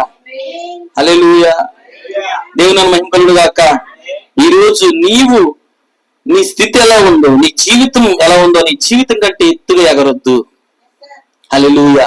నీ జీవితానికి తగినట్లుగా మాట్లాడు, నీ జీవితానికి తగినట్లుగా జీవించు, నీ జీవితానికి తగినట్లుగా వస్త్రాలు ధరించు, నీ జీవితానికి తగినట్లుగా నీ వ్యాస భాషలు మార్చుకో. ఎందుకంటే నీ జీవితం అది క్రీస్తుకు ప్రతిబింబంగా ఉండాలి. నీ జీవితం క్రీస్తు అయి ఉండాలి. హల్లెలూయా. నీవేమో క్రీస్తుకి ఖైదీ అంటున్నావు. హల్లెలూయా. నీ మాటలేమో క్రీస్తుకి ఖైదీ అంటున్నావు. నీ మాటలేమో దేవుని కుమారుని, దేవుని కుమార్తెను అంటున్నావు. నీ జీవితం ఏమో హాలీవుడ్ ని చూపిస్తుంది. నేను చెప్పింది అర్థమవుతుందా? నీ జీవితం ఏమో బాలీవుడ్ ని చూపిస్తుంది, నీ జీవితం ఏమో రాజకీయాలు చూపిస్తుంది, నీ జీవితం ఏమో కోటిచిని చూపిస్తుంది, నీ జీవితం ఏమో హెచ్చు తగ్గులు చూసుకుంటుంది. నీ జీవితానికి మాటకి పొంతనా? అది ప్రవక్తలు నీ జీవితం ఉన్నట్లుగాని నీవు ఉండాలా. హల్లెలూయా. ఈ మాట చెప్తున్నాను, నాకు గుర్తొచ్చింది. లోకంలో నా చిన్నతనంలో ఒక సామెత ఉండేది. ఏంటి తెలుసా ఆ సామెత? సవి సారం లేని సట్టే నీకెందుకు కొత్త ఉట్టే. ఎంతమందికి అర్థమైందా ఆ సామెత? విన్నావా? అర్థం కాలేదా? సవి సారం లేని సట్టే నీకెందుకే కొత్త ఉట్టే. సవి సారం లేదంట ఆ సెట్టులో. ఎంతమందికి అర్థమవుతుంది? దాంట్లో భోజనం ఉంది, అన్ని ఉన్నాయి, దానికి సవిసారం అంటే రుచి పసి లేదు. కానీ ఆ సెట్ అనుకుంటుందట, ఆ పాత్ర అనుకుంటుందట, అబ్బే నన్ను పాత ఉట్లో పెట్టకు, నన్ను కొత్త ఉట్లో ఎట్టు. ఎంతమందికి అర్థమవుతుంది చెప్పింది? పెద్దలు అందుకే ఉత్తినే చెప్పలేదు సామెతలు. హల్లెలూయా. ఈ రోజు దేవుని వాక్యం చెబుతుంది, మార్పు లేని నీ జీవితాలు, ఆ యొక్క మార్పుకు తగినట్లు నీ యొక్క ఆలోచనలు, తలంపులు, మాటలు, ఉద్దేశాలు నువ్వు ఎందుకని ఉన్నత స్థితిలో ఎదగాలనుకుంటున్నావు? ఎంతమందికి అర్థమవుతుంది చెప్పేది? ప్రవక్త అన్నాడు, మార్పు కలిగిన జీవితాన్ని జీవిస్తే దేవుడు నిన్ను ఉన్నత స్థితిలోకి తీసుకెళ్తాడు. దానికి నిదర్శనమే అపోస్తలుడైన ఉన్నాడా లేదా? అతడు ఖైదీయేనా? అతడు ఖైదీ కంటే ముందు హింసకుడా, దోషకుడా, హానికరుడా, పాపులో ప్రధాన పాప, తనకి ఇష్టం వచ్చినట్టుకి ఇష్టం వచ్చిన చోట్లకి వెళ్ళే వ్యక్తేనా? అయితే ఇప్పుడు అతను అలా వెళ్ళాల. సవి సారం లేని అతని జీవితం సారంతో నిండింది, రుచితో నిండిపోయింది. సార్ అతని మాట కోసం ప్రజలు ఎదురు చూస్తున్నారు. సార్ అతని వస్త్రం కనీసం అతను కచ్చిపిస్తే చాలనుకుంటున్నారు ప్రజలు. అనుకున్నారా లేదా? ఎంతమందికి అర్థమవుతుంది? ప్రజలు పౌలు గారు రాకపోయినా పర్లేదు, పౌలు గారు ప్రార్థన చేయకపోయినా పర్లేదు, పౌలు గారి యొక్క తుడుచుకున్న కచ్చిపినన్నా పంపించమనండి. ఎందుకని అంత సవిసారం వచ్చాడు అతడు. అందుకే దేవుడు కొత్త ఇట్టు పెట్టాడా? కొత్త జీవితాన్ని ఇచ్చాడా? కొత్త జీవితాన్ని, కొత్త మనసుని, కొత్త ఉద్దేశాన్ని, నూతన సృష్టిగా దేవుడు చేశాడు. ఈ రోజు నీ జీవితం, నా జీవితం, మన జీవితం హల్లెలూయా దేవునికి ఇష్టకరంగా లేకపోతే, సవిసారం అంటే అర్థం ఏంటి? దేవునికి ఇష్టకరంగా లేకపోతే, దేవుని వాక్యానుసారంగా లేకపోతే హల్లెలూయా. నీవు ఉన్నతంగా దేవుని కొరకు జీవించాలనుకుంటే నీవు ముందు దేవుని వాక్యం చెప్పినట్లుగా జీవించడానికి ప్రయత్నించే. ఎందుకంటే దేవుని వాక్యానుసారంగా నువ్వు జీవిస్తే ఆ జీవితం నేను ఉన్నత స్థితికి తీసుకెళ్తుంది. ఎందుకంటే దావీదు మన మధ్యలో ఉన్నాడా లేదా? ఉన్నాడా? హల్లెలూయా. అతడు గొర్రెలు కాపరేనా? లెక్కలో లేనివాడేనా? ఎన్నిక లేనివాడేనా? తృణీకరించబడిన వాడేనా? సమాజానికి మరుగు చేయబడిన వాడేనా? తన కుటుంబం కూడా తనను ఎన్నుకోలేదు, తన కుటుంబంకో గుర్తు లేదు. సమూయేలు ఇంకొకడు ఉన్నాడు అన్నంత వరకు కూడా హల్లెలూయా. లోకం దృష్టిలో ఎన్నిక చేయబడకపోవచ్చు, లోకం ఎన్నుకోకపోవచ్చు, కుటుంబం ఎన్నుకోకపోవచ్చు, తృణీకరించవచ్చు, గుర్తింపు లేని వాడిగా ఉండొచ్చు. కానీ అతడు హృదయం అంతా దేవుని యొక్క వాక్యంతో నిండి ఉన్నది. అతని ఆశ అంతా దేవుని సంతోషపరచడమే. అందుకే దేవుడు పాస్టర్ గారు అతని ఆశ అంతా దేవుని సంతోషపరచడమని నువ్వు ఎలా చెప్పగలవు? నేను చెప్పట్లా. దేవుడు ఏమన్నాడు తెలుసా దావీదు కొరకు? హల్లెలూయా. దావీదు నా హృదయానుసారుడు, నా ఉద్దేశాలన్నీ ఎరిగిన వాడు. సార్ గొర్రెలు కాసుకున్న వాడికి ఉద్దేశాలు తెలుసుకుని అంట, ఎన్నికలో లేని వాడికి దేవుని ఉద్దేశాలు తెలిసినాయి. ఏంటి సార్ దేవుని ఉద్దేశాలు? దేవుని ధర్మశాస్త్రమందు దీవారాత్రులు ధ్యానించడం ఆయన ఉద్దేశం. దేవుని సన్నిధిలో ఎల్లప్పుడూ తన జీవితాన్ని వాక్యంతో సరిచేసుకోవడమే తన ఉద్దేశం. దినానికి 7 సార్లు ప్రార్థించాలని ఆలోచన కలిగి ఉండడమే దేవుని యొక్క ఉద్దేశం. ఈ రోజు దేవుని ఉద్దేశం అదేనా నీ పట్ల, నా పట్ల? రోజు నువ్వు ప్రార్థించాలని ఆయన ఉద్దేశం, రోజు ఆయనను స్తుతించాలని, ఆయన కంటే ఎక్కువగా నువ్వు ఏది పెట్టుకోకూడదని ఆయన ఉద్దేశం. హల్లెలూయా. ఎంతమందికి అర్థమవుతుంది చెప్పేది? అందుకే దేవుడు దావీదు యొక్క ఉద్దేశాలు, దేవుడి ఉద్దేశాలు ఒకటయ్యా లేదా? దావీదు ఉద్దేశాలు దేవుడి ఉద్దేశాలని దేవుడే సాక్షి చెప్తున్నాడు. నేనుగా చెప్పేది, బైబిల్ గ్రంథంలో ఉన్న మాట. నేను యెషయా కుమారుని కనుగొంటిని, అతడు నా హృదయానుసారుడు, నా ఉద్దేశములను ఎరిగిన వాడని అపోస్తల కార్యాల్లో ఉంటది అన్నమాట. హల్లెలూయా. దేవుని మహిమకలుడు గాక. దేవుని యొక్క ఉద్దేశం ఏదైతే ఉందో దావీదు ఉద్దేశం. అందుకే దేవుడు దావీదుని ఎక్కడ పెట్టాడో తెలుసా? ఉన్నత స్థితిలో, ఉన్నతమైన జీవితం. సార్ ఈ రోజు ఆ జీవితం ఏంటి? అది భౌతికంగా కావచ్చు, లేక అది ఆత్మీయంగా కావచ్చు. ఈ రోజు దేవుని సంఘంలో నీ జీవితం అంత ఉన్నతంగా ఉండాలా? విశ్వాసంలో నీ జీవితం అంత ఉన్నతంగా ఉండాలా.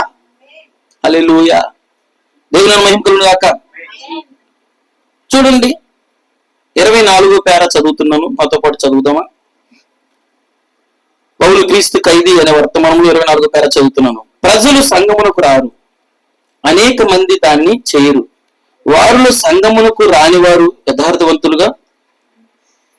చూడండి, మెసేజ్ అప్పులో ఒకలా ఉంది, మరియు 24వ పేర చదువుతున్నాను. మెసేజ్ అప్పులో చదువుతున్నాను ఎందుకంటే అది అందరి దగ్గర ఉంది కాబట్టి. ఇప్పుడు ప్రజలను మందిరములకు రానప్పుడు వారిలో చాలా మంది దానిని చేయరు, మరియు వారిలో కొందరు యథార్థ ప్రజలై ఉండి రాలేకపోతున్నారు. వారు సంఘములో ఎంత అనైతికతను చూసి ఉన్నారనగా దానితో వారు ఇక చేయవలసినది ఏది కలిగి ఉండలేదు. అనేక సార్లు దాన్ని గుర్చిన స్వచ్ఛమైన తలంపును మనము మాట్లాడుకుని ఉన్నాము. మీరు వారిని నిందించలేరు. చూసారా, అది తమకు తాము క్రైస్తవులని పిలుచుకుని ప్రజలు వారి విధానంలో జీవించుట వలనై ఉన్నది. లోకములకు పెద్ద ఆటంకము వారై ఉన్నారు. వారెవరనగా పురుషుడు మరియు స్త్రీ క్రైస్తవులమని కనబరుచుకుంటూ మరియు వారు చెప్పుకున్న దానికి భిన్నమైన జీవితంలో జీవించువారై ఉన్నారు. ఖచ్చితంగా సరియే. గల ప్రవక్త చెప్తున్నాడు, వారు ఎలా ఉన్నారంటే, హల్లెలూయా, చూడండి, వారు ప్రపంచమంతా వారు క్రైస్తవులు చెప్పుకొనుచు, క్రైస్తవులు ఒప్పుకొనుచు, వారు క్రైస్తవుల వల్ల జీవించుకున్న భిన్నమైన జీవితాన్ని జీవిస్తున్నారంట. ప్రపంచానికి అనగా మరొక దేవుని యొక్క ఆత్మ రక్షించబడ్డానికి, మరొక వ్యక్తి క్రీస్తులోనికి రావడానికి అడ్డుబండలుగా ఉన్నామంట. ఎంతమందికి అర్థమవుతుంది? ఏంటి అడ్డుబండగా ఉన్నది? మన జీవితం. సార్, ఏంటి అడ్డుబండగా ఉన్నది? నీ జీవితం. హల్లెలూయా. దేవుని మహిమ కలుగును గాక.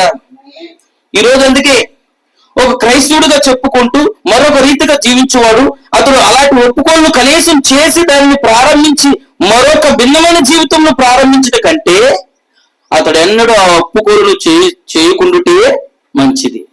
నేను ఒక క్రైస్తవుడిని చెప్పుకొనొచ్చు మరొక రీతిగా జీవించువాడే మనము కలిగి ఉన్న అతి గొప్ప అభ్యంతరపరచు బండగా ఉన్నాము. హల్లెలూయా. 25వ పేరాలో ఉందన్నమాట. హల్లెలూయా.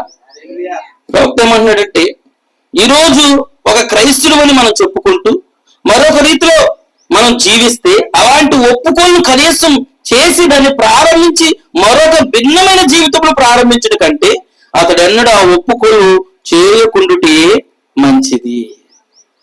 అంటే ఏం చెప్తున్నాడంటే, నేను దేవుని కుమారుడిని, నేను దేవుని కుమార్తెని, నేను చర్చికి వెళ్తాను, నేను క్రైస్తవుణ్ణి అని చెప్పుకుంటున్న నీవు ఆ రీతిగా నువ్వు జీవించకపోతే, ఆ రీతిగా నువ్వు ఒప్పుకున్న ఒప్పుకోలుకి భిన్నమైన జీవితం, వ్యతిరేకమైన జీవితం జీవిస్తే మనం ఎలా ఉన్నాం తెలుసా? ప్రజలకు అభ్యంతరపరిచే బండగా ఉన్నామంట. ఎంతమంది దీనికి గ్రహించగలుగుతున్నారు నేను చెప్పిన మాట? హల్లెలూయా. నువ్వు నమ్మిన వాక్యానికి, నువ్వు నమ్మిన విశ్వాసానికి, నువ్వు నమ్మిన ఆ క్రీస్తు యొక్క జీవితానికి, ఆ యొక్క క్రైస్తవ యొక్క జీవితానికి కనీసం దానికి అనుగుణంగా నువ్వు జీవించకుండా, దానివల్లే జీవించడానికి నువ్వు ప్రయత్నం చేయకుండా, ప్రయాసపడకుండా నువ్వు లోకస్తుల వల్లే మాట్లాడుతూ, చర్చికి వెళ్తూ లోకస్తుల వల్లే మాట్లాడుతూ, చర్చికి వెళ్తూ రాజకీయాల కోసం మాట్లాడుతూ, చర్చిలకు వెళ్తూ డబ్బు కోసం, ధనం కోసం, పేరు ప్రఖ్యాతుల కోసం, కులాల కోసం, మతాల కోసం నువ్వు మాట్లాడితే, ప్రవక్త అన్నాడు, నీవు దాన్ని క్రైస్తవుడిగా నీవు ఒప్పుకోకపోవడమే మంచిది. ఎందుకంటే నీ జీవితం క్రైస్తవుడు అనగా క్రీస్తు వలె జీవించేవాడు. క్రీస్తు వలె జీవించే జీవితం నీలో లేదని ఏది తెలియజేస్తుందంటే నీ మాట. ఎంతమందికి అర్థమవుతుంది చెప్పేది? బ్రదర్ బ్రహ్మం ఏమంటున్నాడంటే, ఒక వ్యక్తి క్రైస్తవుడిని ఒప్పుకుంటున్నాడు కానీ క్రైస్తవుడు వలె జీవించట్లేదు, కానీ దానికి భిన్నమైన అంటే వేరొక జీవితం జీవిస్తున్నాడు. ఇప్పుడు ప్రవక్త ఉన్నాడంటే అతని జీవితం ఒకటైంది, అతని మాట. ఈరోజు నీ జీవితం ఏమైందో నీ మాట అదే ఉంటది. ప్రభువైన యేసుక్రీస్తు జీవితం ఏంటి? పలకబడిన వాక్యమేనా? అతని మాట కూడా ఏంటి? పలకబడిన మాటేనా? ఈరోజు నీ జీవితం ఏంటి? దేవుని వాక్యమేనా? అయితే నీవేమై ఉండాలి? దేవుని వాక్యమై ఉండాలి. ఎంతమంది దీన్ని పట్టుకుంటున్నారు? ఎంతమంది గ్రహించగలుగుతున్నారు? హల్లెలూయా. దేవుని మహిమ కలుగును గాక. ఎందుకంటే మనం వాక్యం మీద ఉన్నాం, మనం దేవుడి ఎదురుకు వచ్చాం, మన వాక్యానుసారంగా జీవించకపోతే ఆ వాక్యానుసారంగా జీవించలేని జీవితాన్ని మనం జీవించడం దానికంటే మనం ఒప్పుకోలు ఎలా ఉంటదంటే ఆ ఒప్పుకోలు చేయకుండాటే మంచిది. హల్లెలూయా. అయ్యో నేను మీరు ఎప్పుడు క్రైస్తవులని చెప్పుకోవద్దు, దేవుని పిల్లలని చెప్పుకోవద్దు అని నేను చెప్పట్లేదు, మళ్ళీ మీరు వేరేలా అనుకోకండి. నువ్వు చెప్పుతున్నట్టుగా జీవించడానికి ప్రార్థన చేయి, ప్రయత్నం చేయి. ప్రభువా, ఒక క్రైస్తవుల్లో నేను ఎలా జీవించాలో అలా జీవించే జీవితం నాకు ఇవ్వయ్యా. ఒక క్రైస్తవులు దేవుని కుమారుడు ఎలా బ్రతికితాడో ఆ బ్రతుకు నాకు ఇవ్వయ్యా. అటువంటి మాట నాకి, అటువంటి తలంపులు, చూపులు, ఆలోచనలు, అటువంటి స్పర్శ నాకి. హల్లెలూయా. దేవుని మహిమ కలుగును గాక. 26లో చెప్తున్నాడు, ఎల్లప్పుడూ అద్భుతములు చేయట నువ్వు ఎంతో శక్తికి కలిగి ఉన్నావు అని నీవు జీవితమునకు తీర్పు తీర్చుకోవచ్చు. వాక్యములు మనకు ఎంతో జ్ఞానమున్నదని మనము తీర్పు తీర్చుకోలేము. కానీ ఎల్లప్పుడూ వెనుకకు చూసి నీ జీవితం యొక్క లెక్కను తీసుకుని ప్రస్తుతం నీ జీవితం ఏ రకంగా పొలం ఫలించుచున్నదో చూచుకును. ఎందుకంటే పౌలు ఏమంటాడు తెలుసా? పౌలు దాసుడేనా? అపోస్తుడేనా? పౌలు ఖైదీగా మారాడా? క్రీస్తు కొరకు వాక్యం కొరకు ఖైదీగా మారిన పౌలు ఏమన్నాడు చెప్పనా? అనేకులకు బోధించి నేను భ్రష్టుని అయిపోతానేమని నా జీవితాన్ని నేను వెనక్కు తిరిగి నన్ను నేను చూచుకుంటూ పరిశీలించుకుంటున్నాను అన్నాడు.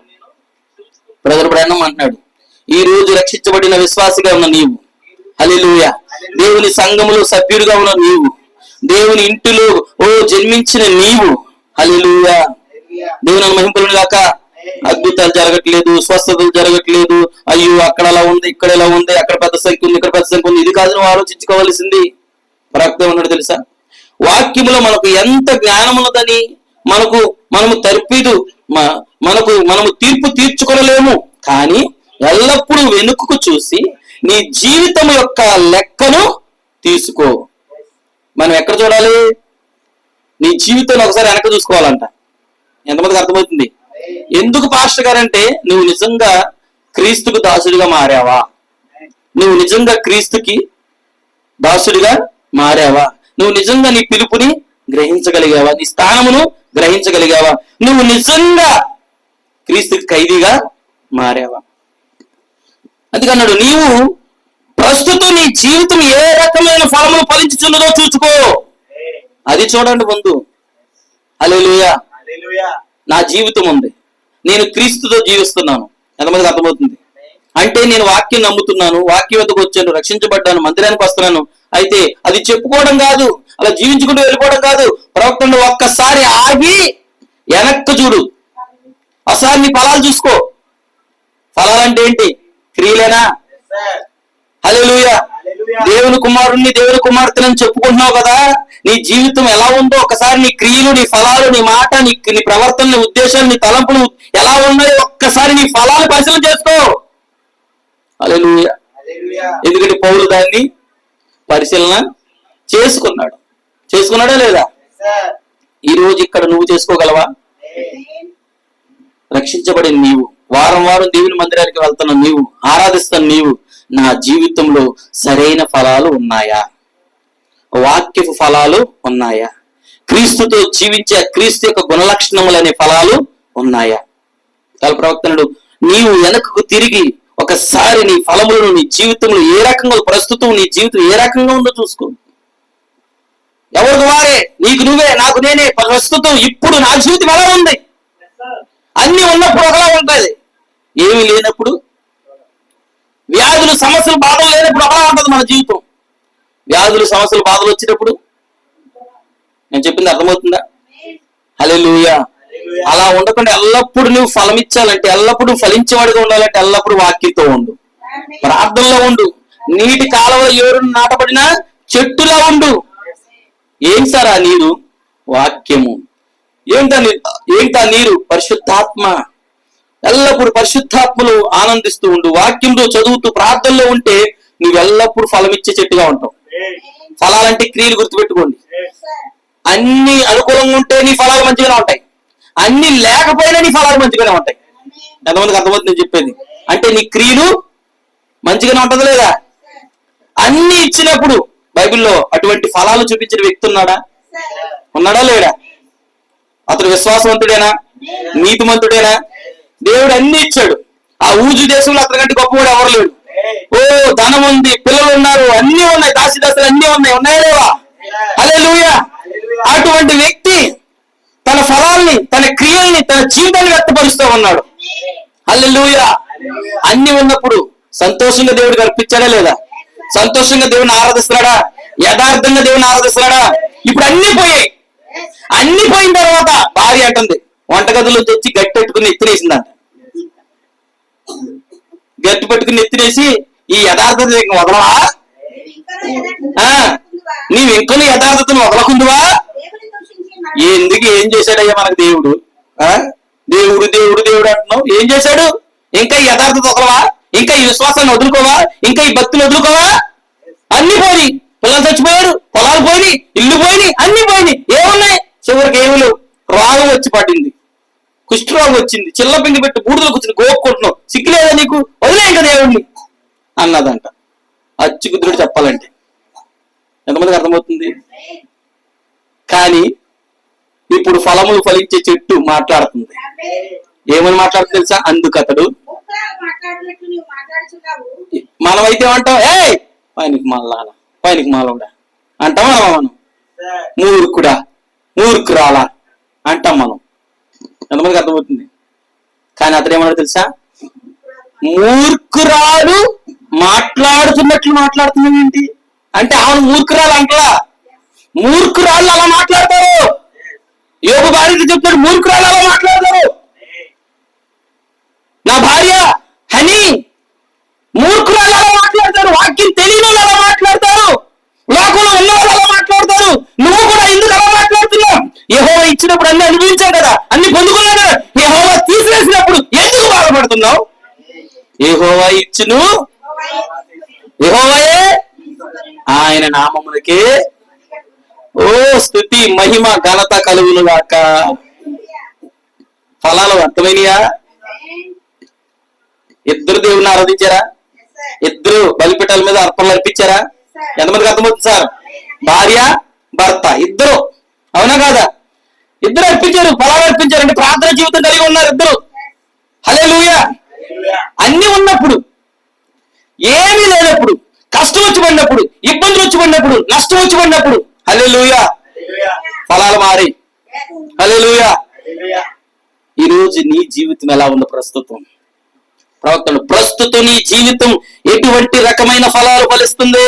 అన్ని ఉన్నప్పుడు యోబు భార్య ఒకలాంటి ఫలాలు ఫలించింది, అన్ని పోగొట్టుకున్న తర్వాత యోబు భార్య మరొక ఫలాలు ఫలించింది. ఈ రోజు విశ్వాసం నీది ఎలా ఉంది? అన్ని మంచిగా ఉన్నప్పుడు అబ్బో హల్లెలూయా, ఏమీ లేనప్పుడు ఎలా ఉంది సార్? ప్రస్తుతం ఎటువంటి ఏ రకమైన ఫలములు ఫలిస్తున్నావో ఒక్కసారి చూసుకున్నామా? ఎంతమంది చూసుకోవడానికి సిద్ధంగా ఉన్నారు? అది అన్నాడు, నీవు నిజంగా క్రీస్తుతో అంటుకట్టబడితే హల్లెలూయా నువ్వే ఫలాలు ఫలిస్తావు? అంటుకట్టబడిన దాంట్లో అసలు జీవపు ఫలాలే ఫలిస్తావు. హల్లెలూయా. దేవుని నామం మహిమ కలుగును గాక. ఈ రోజు ఎటువంటి నీ జీవితం ప్రస్తుతం ఎటువంటి ఫలాలు ఫలిస్తుంది గమనించండి, గ్రహించండి. హల్లెలూయా. హింసకుడు, దూషకుడు, హానికరుడు, పాపులు ప్రధాన పాప అయిన వాడు ఒక రోజు క్రీస్తుతో అంటుకట్టబడ్డాడు, పరిశుద్ధాత్మతో జీలు కట్టబడ్డాడు. హల్లెలూయా. క్రీస్తుకు ఖైదీగా మారాడు. ఇప్పుడు అతను ఏమన్నాడు తెలుసా? పౌలు ఇట్రా, సౌలు ఇట్రా అంటే అతను అన్నాడు, నేను సౌల్ని కాదు, నేను పౌల్ని. పాతవన్నీ ఒకసారి మీతో తిరగొచ్చుండొచ్చు, నేను గత కాలంలో మీతో స్నేహం చేసి ఉండొచ్చు, గత కాలంలో మీతో పాటు నేను వెళ్ళుండొచ్చు, అయితే నేను ఇప్పుడు ఆ స్థలాలకు రాలేను, ఆ మాటలు మాట్లాడలేను. కారణం ఏంటంటే నేను నూతన సృష్టిగా మారాను. హల్లెలూయా. ఒక చరిత్ర చెప్తుంది, ముగిస్తాను నేను. ఇంకా పౌలు చరిత్రలోకి వెళ్ళలేదు, మనం కేవలం దీన్ని గ్రహించగలుగుతున్నారా? ఒకరోజు పునీత ఫ్రాన్సిస్ కాదు, అగ్నిస్ ఆయన పేరు ఏదో ఉంది, ఎగ్నిస్ ఏదో ఉంది, అగస్టిన్ అనే ఒక వ్యక్తి. మరి నిజంగా అతను ఎలాంటి వాడో తెలుసండి?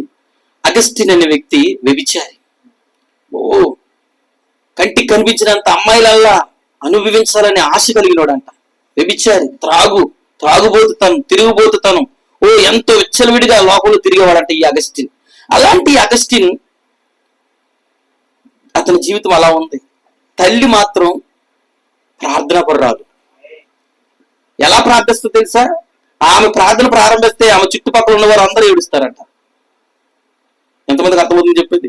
ఆమె ప్రార్థన ప్రారంభిస్తే ఆమె చుట్టుపక్కల ఉన్నవాళ్ళు కూడా కన్నీరు కారు ఏడుస్తారంట. అంటే అంతటి కన్నీటి ప్రార్థన పరురాలంట ఆమె.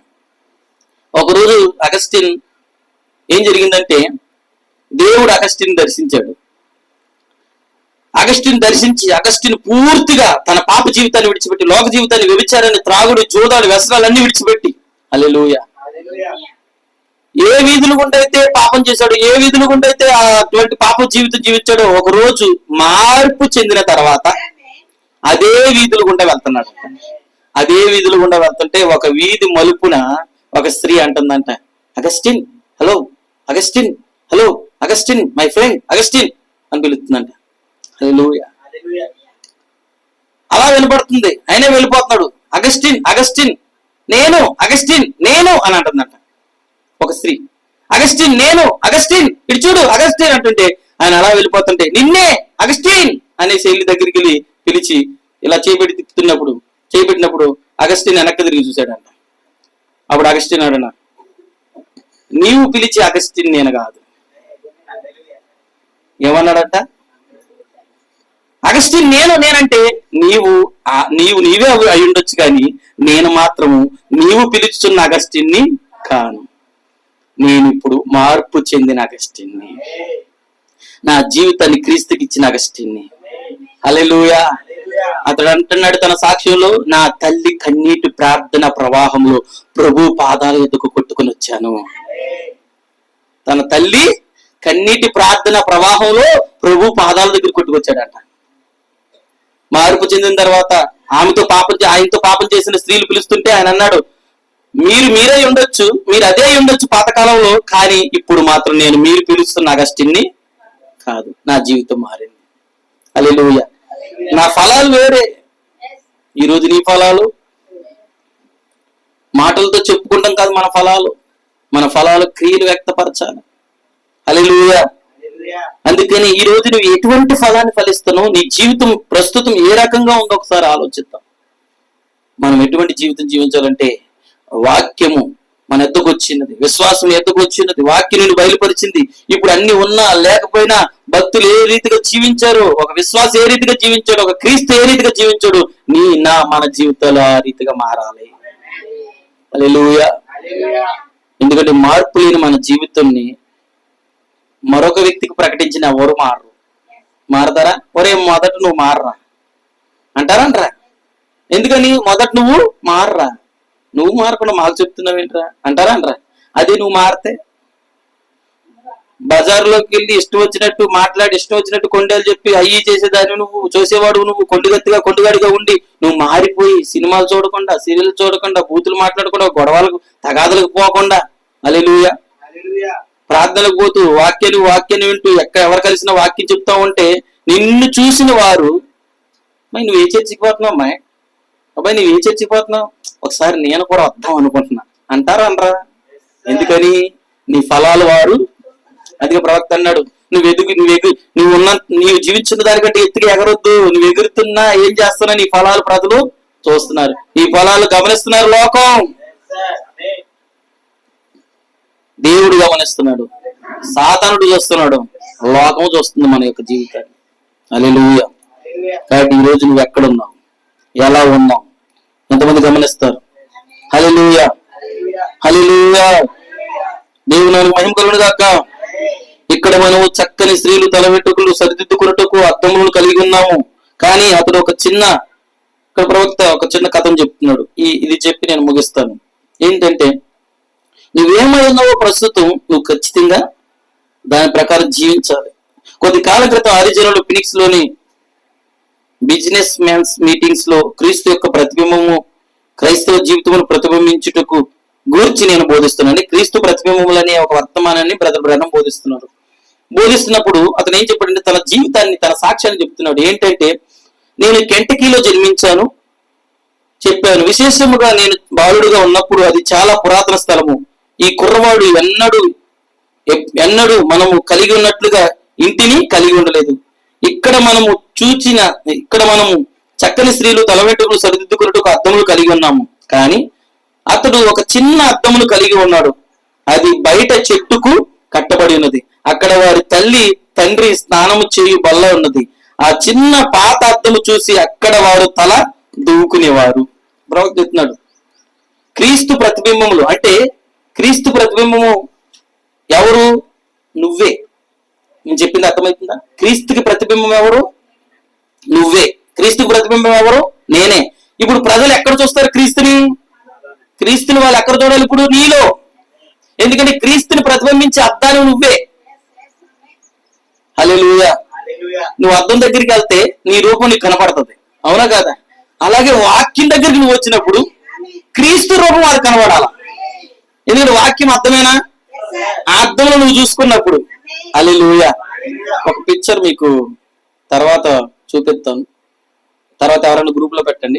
ఒక చిన్న పిల్లోడు అద్దం దగ్గరకు వచ్చి చూసుకుంటే చినిగిపోయిన చొక్కాయితో, చినిగిపోయిన చెప్పులతో, చినిగిపోయిన ఏదో సంచి పట్టుకుని అద్దం ముందు ఉంటాడండి.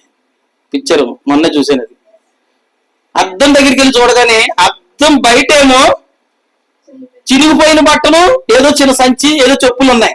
కానీ అద్దంలోకి తను చూసుకుంటే ఎలా కనబడుతుందో తెలుసా? బూట్లు వేసుకుని, షూట్ వేసుకుని, మంచి బట్టలు వేసుకుని, మంచి బ్యాగ్ వేసుకుని, ఒక హుందాగా ఉన్నతమైన వ్యక్తిగా కనబడుతున్నాడు. కొంతమందికి అర్థమవుతుంది. ఎందుకు ఆ పిక్చర్ పెట్టారు తెలుసా? ఈ రోజు నీ స్థితి అలాగే ఉండొచ్చు, కానీ వాక్యం అనే అద్దం దగ్గరికి వచ్చినప్పుడు, క్రీస్తు దగ్గరికి వచ్చినప్పుడు నీ జీవితం రాజకుమారుడు, నీ జీవితం రాజకుమార్తె. ఇక్కడ నీకు ఇల్లు లేకపోవచ్చు, ఇక్కడ నీకు ఏది లేకపోవచ్చు, ఇక్కడ ఏ జీవితం లేకపోవచ్చు, కానీ నీ జీవితం ఏంటో తెలుసా? నువ్వేమై ఉన్నావో తెలుసా? అర్థం ఎదుకు, వాక్యం ఎదుకు నిన్ను చూసుకోవడానికి వస్తే నువ్వు రాజకుమారుడివి, నువ్వు ఏర్పరచబడిన రాజ విత్తనాడివి. ఎంతమంది చూసుకుంటున్నారు? ఆ పిక్చర్ లో చూసుకున్నాడు ఒక అబ్బాయి, ఒక అమ్మాయి. ఇక్కడ అబ్బాయి, ఇక్కడ అమ్మాయి ఉన్నారా? ఈ అమ్మాయి చూడాలనుకుంటున్నాను నేను. ఏ పిక్చర్ సార్? వాక్యం అని ఈ అర్థంలో చూసుకోమంటున్నాను. ఈ అర్థంలో చూసుకుంటే నీవేమై ఉన్నావో నీకు అర్థం అవుతుంది. హల్లెలూయా. దేవుని మహిమ కలుగును గాక. హల్లెలూయా. ఒకరోజు బ్రహ్మం గారు తన ఇంట్లో అద్దం ఉండేదంట. ఏంటో తెలిసి ఎంత అర్థం? ఇప్పుడున్నట్టు బిల్డింగ్లో లేవు. హల్లెలూయా. ఇంకా చెప్పాలంటే ఆయన కథ ఎందుకు, నా కథ కూడా చెప్తాను నేను. హల్లెలూయా. ఇప్పుడున్న డాబా మాకు లేదు. ఉన్నదా? లేదు. పాక మట్టితో మెత్తేవాళ్ళం. మట్టిని తొక్కి దాన్ని మెత్తుకుని మళ్ళీ పేడతో దాన్ని అలికి శుభ్రం చేసిన అది ఇల్లులుగా ఉండేవి. మీకు తెలుసా? మా చిన్నప్పుడు నాకు బాగా గుర్తు, ప్రవక్త గారిది ఉంటే నాకు గుర్తొచ్చింది నాది. ఏంటో తెలుసా గుర్తు? బయట గోడలు మెత్తుతారు కదా, ఈ గోడలకి మా అమ్మగారు ఏం చేశారంటే, అప్పుడు అద్దాలు పగిలిపోయిన అద్దం ముక్కలు ఇంత ఉండి, మీకు తెలుసా? అద్దం ఇంత ఉంటే ఒక అద్దం ఇంత ఉంది ముక్క, ఇంత. దాన్ని ఏం చేసిందంటే ఆ బయట లోపల సంథింగ్ మట్టి గోడకి దాడి పెట్టింది. మీరు చూసారు ఎప్పుడైనా? చిన్నప్పుడు. హల్లెలూయా. మట్టికి మెత్తుతాం కదా గోడకి, ఆ గోడలు ఏం చేసేవారు తెలుసా? ఆ యొక్క అద్దం పెంకుని పెట్టేవారు. మేము వచ్చి అద్దం పెంకు దగ్గరికి వచ్చి దూకునే వాళ్ళం. ప్రవక్త జీవితంలో ఏమని జరిగిందో తెలుసా? ఆ కాలంలో అద్దాలు లేవు ఆయనకి. వాళ్ళ అమ్మమ్మ వాళ్ళ ఇంటికి వెళ్ళినప్పుడు పెద్ద అద్దం చూశాడంట. అప్పటి వరకు అతనికి పెద్ద అద్దం తెలవదు. అతనికి ఏ అద్దం తెలుసో తెలుసా? వాళ్ళ ఇంటి ముందు చెట్టుకి ఏలాడి తీసిన చిన్న అద్దం మొక్కే ఒక బల్ల ఉండేదంట. వాళ్ళ అమ్మ వాళ్ళ నాన్న స్నానం చేసి వచ్చి ఆ అద్దం ఆ చెట్టుకి కట్టారంట. ఆ చెట్టుకి కట్టిన అద్దంలో దూకునేవారంట. వీళ్ళు కూడా స్నానం చేసి వచ్చి ఆ పల్లెక్కి అద్దం మీద దూకునేవారంట. నాకు నా చిన్ననాటి రోజులు గుర్తొచ్చి ఆ మట్టిలో పెట్టిన అద్దం. హల్లెలూయా. దేవుని మహిమ కలుగును గాక. ఒక రోజు ఏం జరిగిందో తెలుసా? ఆ అద్దంలో దూకుంటున్నాడు. హల్లెలూయా. ప్రవక్తలు ఈ రోజు ఇక్కడ స్త్రీలు పురుషులు అంతగా తయారవడానికి, తల వెంట్రుకలు సరిదిద్దుకోవడానికి పెద్ద పెద్ద అద్దాలు ఉన్నాయి, కానీ ఆ రోజులు లేవు. హల్లెలూయా. ఆ చెట్టుకి అద్దం ఉండేది. హల్లెలూయా. ఒక రోజు ఏమైందంటే, నేను దాన్ని చదవట్లేదు, వివరిస్తున్న తర్వాత మీరు చదువుకోండి ఇంటికి వెళ్ళిన తర్వాత. ఒక రోజు ఏమైందంటే, ఆ బాలుడు లేక ఆ చిన్న పిల్లోడు, ఆ బ్రదర్ బ్రహ్మం ఒక రోజు ఏం చేసిందంటే, ఒక పని మీద తన అమ్మమ్మ వాళ్ళ ఇంటికి వెళ్ళాడు. వాడు అమ్మమ్మ వాళ్ళ ఇల్లు పట్టణంలో సిటీలో ఉంది. వెళ్ళినప్పుడు ఏం జరిగిందంటే, ఇంటికి వెళ్తున్నప్పుడు ఆ మిద్ది మీదకి ఎక్కుతున్నప్పుడు ఏం జరిగిందంటే, ఆ ఇంట్లో ఒక పెద్ద అద్దం చూశాడంట. హల్లెలూయా. అతడు మరొక బాలుడు అమ్మమ్మ ఇంట్లో పెద్ద అద్దమును కలిగి ఉండును. అతడు మరొక బాలుడు తన ఎదురుగా నిలబడి ఉండుట చూచెను. అతడు పరిగెత్తినప్పుడు ఆ చిన్న బాలుడిని కూడా అద్దంలో పరిగెత్తాడు. కాబట్టి ఆ చిన్న బాలుడు ఏమి చేశాడో చూడటానికి అతడు ఆగాడు. ఆ బాలుడు కూడా ఆగాడు. అతడు తన తలను పక్కకు తిప్పాడు. ఆ అద్దంలో కనపడుతున్న కుర్రోడు కూడా తలను పక్కకు తిప్పాడు. ఎంతమందికి అర్థమవుతుంది? పక్కకు తిప్పాడు. అతడు తన తలను గోకినప్పుడు ఆ చిన్న బాలుడు ఆ అద్దంలో ఉండి కూడా తలను గోకుతున్నాడు. చివరికి దానిని పరీక్షించుటకు దగ్గరికి వెళ్ళాడు. చుట్టూ తిరిగాడు. ఆశ్చర్యంగా అతని తల్లి, అతని అమ్మమ్మ అతను చూస్తా ఉంది. అప్పుడు అన్నాడు, అమ్మా అమ్మా, అది ఎవరో కాదు. ఆ అద్దంలో అచ్చు నేను గోక్కుంటుంటే అక్కడ గోక్కుంటున్నాడు, నేను పరిగెత్తుతుంటే అక్కడ పరిగెత్తుతాడు. అమ్మా, అది ఎవరో కాదు, నేను వేరొకరు అనుకున్నాడు, వేరొకరు కాదు, అది నేనే. హల్లెలూయా. ఈరోజు బ్రదర్ బ్రహ్మం అంటున్నాడు, ఆ అద్దం ఏదో కాదు, వాక్యం. అతనికి చిన్న అద్దం ముక్కలు, ఆ అద్దం ముక్కలు ఏముంటుంది? చిన్న అద్దం ముక్కలు తన బాడీ ఎంత కనపడుతుందా? లేదు, ఏదో కొద్ది ముఖమే. అవునా కదా? ఇప్పుడు అతని ముఖం కనబడే కొద్ది ముక్క దగ్గర రాలా, పరిపూర్ణమైన ఒక కింద నుంచి పైదాకా తాను బయలుపరిచే ఒక పెద్ద అద్దం దగ్గరికి వచ్చాడు. అక్కడికి గొప్ప ప్రత్యక్ష దగ్గరికి వచ్చాడు. ఇప్పుడు ఆది కాలం నుంచి ప్రకటన గ్రంథం వరకు తాను ఏమై ఉన్నాడో, దేవుడు ఏమై ఉన్నాడో, ప్రతి కాలంలో తల్లి ఎలా భద్రపరుచుకుంటూ వచ్చాడు, ఎలా దాచుకుంటూ వచ్చాడో, ప్రతి కాలంలో ఆ తన స్థానాన్ని దేవుడు ఎక్కడ దాచాడో అర్థంలో పూర్తిగా ఇప్పుడు ఆ వ్యక్తి బయలుపరచబడతా ఉంది. హల్లెలూయా. దేవుని మహిమకలుగాక. గాక. ఇప్పుడు నడుస్తున్నప్పుడు అర్థంలో చూసుకున్నాడా? ఎంతమందికి అర్థమవుతుంది? గోక్కుంటున్నప్పుడు అర్థంలో చూసుకున్నాడా? ఎగురుతున్నప్పుడు అర్థంలో చూసుకున్నాడా? అన్ని అర్థంలో చూసుకున్నాడు. ఒక రోజు ఒక బయలుపాటు వచ్చేసింది. పరీక్షించుకున్న తర్వాత అర్థమైపోయింది, ఇక ఏదో కాదు, ఆ అర్థంలో ఉన్నది నేనే. ఈ రోజు నీకు అదే. నీ మాట, నీ ఆలోచన, నీ ప్రవర్తన, నీ పరుగు, నీ తలపులు ఎలాగైనా ఉండొచ్చు, కానీ నువ్వు వాక్యం అనే అర్థం దగ్గరకు వచ్చినప్పుడు, హల్లెలూయా, నీ జీవితాన్ని పరిశీలించుకున్నప్పుడు నీ జీవితం ఈ అర్థంలో తేటగా కనబడుతుంది. అప్పుడు అంటావు, అది నేనే. ఏది? ఆ ఎస్తేరు, ఆ రూతు, ఆ రెబెకా, నేనే. ఇదేంద్రా, ఆ రెబెకా కోసం చెప్తుంటే ఈమె కేకలేస్తున్నారు, ఆ ఎస్తేరు కోసం చెప్తుంటే ఈమె కేకలేస్తుందంటే ఈమెకు అర్థమైపోయింది ఆ రెబెకా ఏమైంది, ఇతనికి అర్థమైపోయింది ఆ ఎస్తేరు ఏమైంది. ఎంతమందిగా చూసగలుగుతున్నారు? హల్లెలూయా. నీ జీవితాన్ని ప్రతిబింబించే వాక్యపు అర్థం ఇది. హల్లెలూయా. సహోదరి సహోదరులారా, ఈ రోజు నువ్వు దేనితో ఉన్నావు? ఒకసారి పరీక్షించుకుందామా? హల్లెలూయా. ఏదో ఆదివారం వచ్చి కొద్ది వాక్యాన్ని విని కష్టం వచ్చినప్పుడు, ఇష్టం వచ్చినప్పుడు, బాధ వచ్చినప్పుడు ఎప్పుడో కొద్ది ప్రార్థిస్తున్నప్పుడే నువ్వు ఇలా జీవిస్తున్నావే. నిత్యము ప్రార్థిస్తూ ఉంటే, నిత్యం వాక్యంతో ఉంటే, హల్లెలూయా, ఏదో కొద్ది పాపాన్ని లోకంలో ఆ లోకంలో ఉన్న కళల, లోకంలో ఆలోచన, తలంపులు విడిచిపెట్టి క్రీస్తుకి దగ్గర అవ్వాలి ఉన్నప్పుడే నువ్వు ఎంత సంతోషంగా ఉంటే, పూర్తిగా లోకాన్ని విడిచిపెట్టి జీవితం చేస్తే హల్లెలూయా పరిపూర్ణంగా ఉండొచ్చు అంటారా? సంతోషం పరిపూర్ణం అవుతుంది అంటారా? హల్లెలూయా. ఈరోజు పరిశీలించుకున్నాం. పౌలు అంటున్నాడు, తన జీవితం ఖైదీగా మారడానికి ముందు తను ఏమై ఉన్నాడో వెనక్కి తిరిగి చూసుకున్నప్పుడు ఏడుస్తున్నాడు. అయ్యో, ఒకప్పుడు హింసకుని, దోషకుని, హానుకుని, ప్రధాన పాపిని, తల్లి గర్భంలో పుట్టిన మొదలకు నా దేవుడు నన్ను ఏర్పాటు చేసుకుని నన్ను పిలిచి నాకు బయలుపరిచి వాక్యాన్ని ఇచ్చి నాకు ఒక స్థానాన్ని ఇచ్చి ఈరోజు ఆయన కొరకు పనిచేసే పాత్రగా, ఖైదీగా నన్ను చేసుకున్నాడు. అనేకులకు బోధించి నేను భ్రష్టుని అయిపోతానేమనేసి పరీక్షించుకుంటున్నాడా? ప్రస్తుతం తన జీవితం ఎటువంటి ఫలాలు ఫలిస్తుందో చూసుకుంటున్నాడా? ఈరోజు నీవు యోగు చూసుకున్నాడా? షడ్రక్ మేషక్ అబేద్నెగోలు చూసుకున్నారా?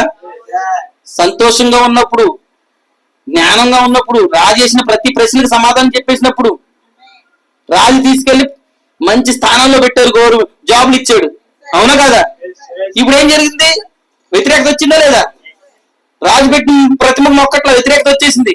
ఇప్పుడు ఏ స్థానమైనా నిలబడుతుందా? లేదు. వ్యతిరేకత ఎదుటి ఏ స్థానం నిలబడదు. మొక్కాల్సిందంతే. కానీ అన్నారు అప్పుడు వరకు రాజుగారు రాజుగారు అన్నారు. ఇప్పుడు అన్నారు నెబుకద్నెజరు నీవు పెట్టిన ప్రతిమ మేము మొక్కాల్సిన పని, మా దేవుడు రక్షించడానికి సమర్థుడే. రక్షించకపోయినా ఒకవేళ దేవుడు నీ అప్పులు తీర్చడానికి సమర్థుడేనా? చెప్పగలవా? ఒకవేళ నా అప్పులు తీర్చకపోయినా ఆయన దేవుడే. నీకే ఇల్లు లేదు, దేవుడు నీకు ఇల్లు ఇవ్వడానికి సమర్థుడేనా? ఒకవేళ ఇల్లు ఇవ్వకపోయినా ఆ దేవుడు సమర్థుడే. చెప్పగలవా? దేవుడు నన్ను మహిమకుడు కాక. వారు ఫలాలు ఎలా ఫలిస్తున్నారో చూడండి. ప్రస్తుతం ఆ కాలంలో ఆ సిచ్యువేషన్ లో వారు ఎలా జీవిస్తున్నారు. గణపరిచాడు దేవుణ్ణి, ఫలాలు వ్యక్తపరిచాడా?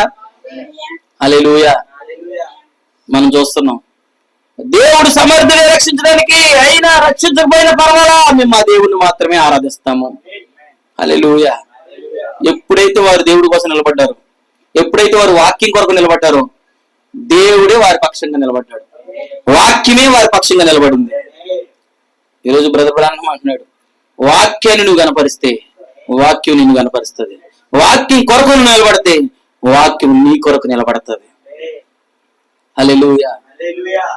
ఈరోజు ప్రస్తుతం నీ ఫలములు ఎలా ఉన్నాయి, మన ఫలాలు ఎలా ఉన్నాయి, అన్ని ఉన్నప్పుడు ఎలా ఉంది, లేనప్పుడు ఎలా ఉంది, కష్టం వచ్చినప్పుడు ఎలా ఉంది, బాధ వచ్చినప్పుడు ఎలా ఉంది, క్రీస్తుతో నీ జీవితం ఏ రీతిగా అంటుకట్టబడింది, క్రీస్తుతో నీ జీవితం ఏ రీతిగా జతపరచబడింది. దేవుడి మాటలు దీవించును గాక. వచ్చే వారం మీరు చదువుకుంటూ ఆ వర్తమానాన్ని రండి, ప్రార్థించుకునే సమయంలో ప్రతి ఒక్కరూ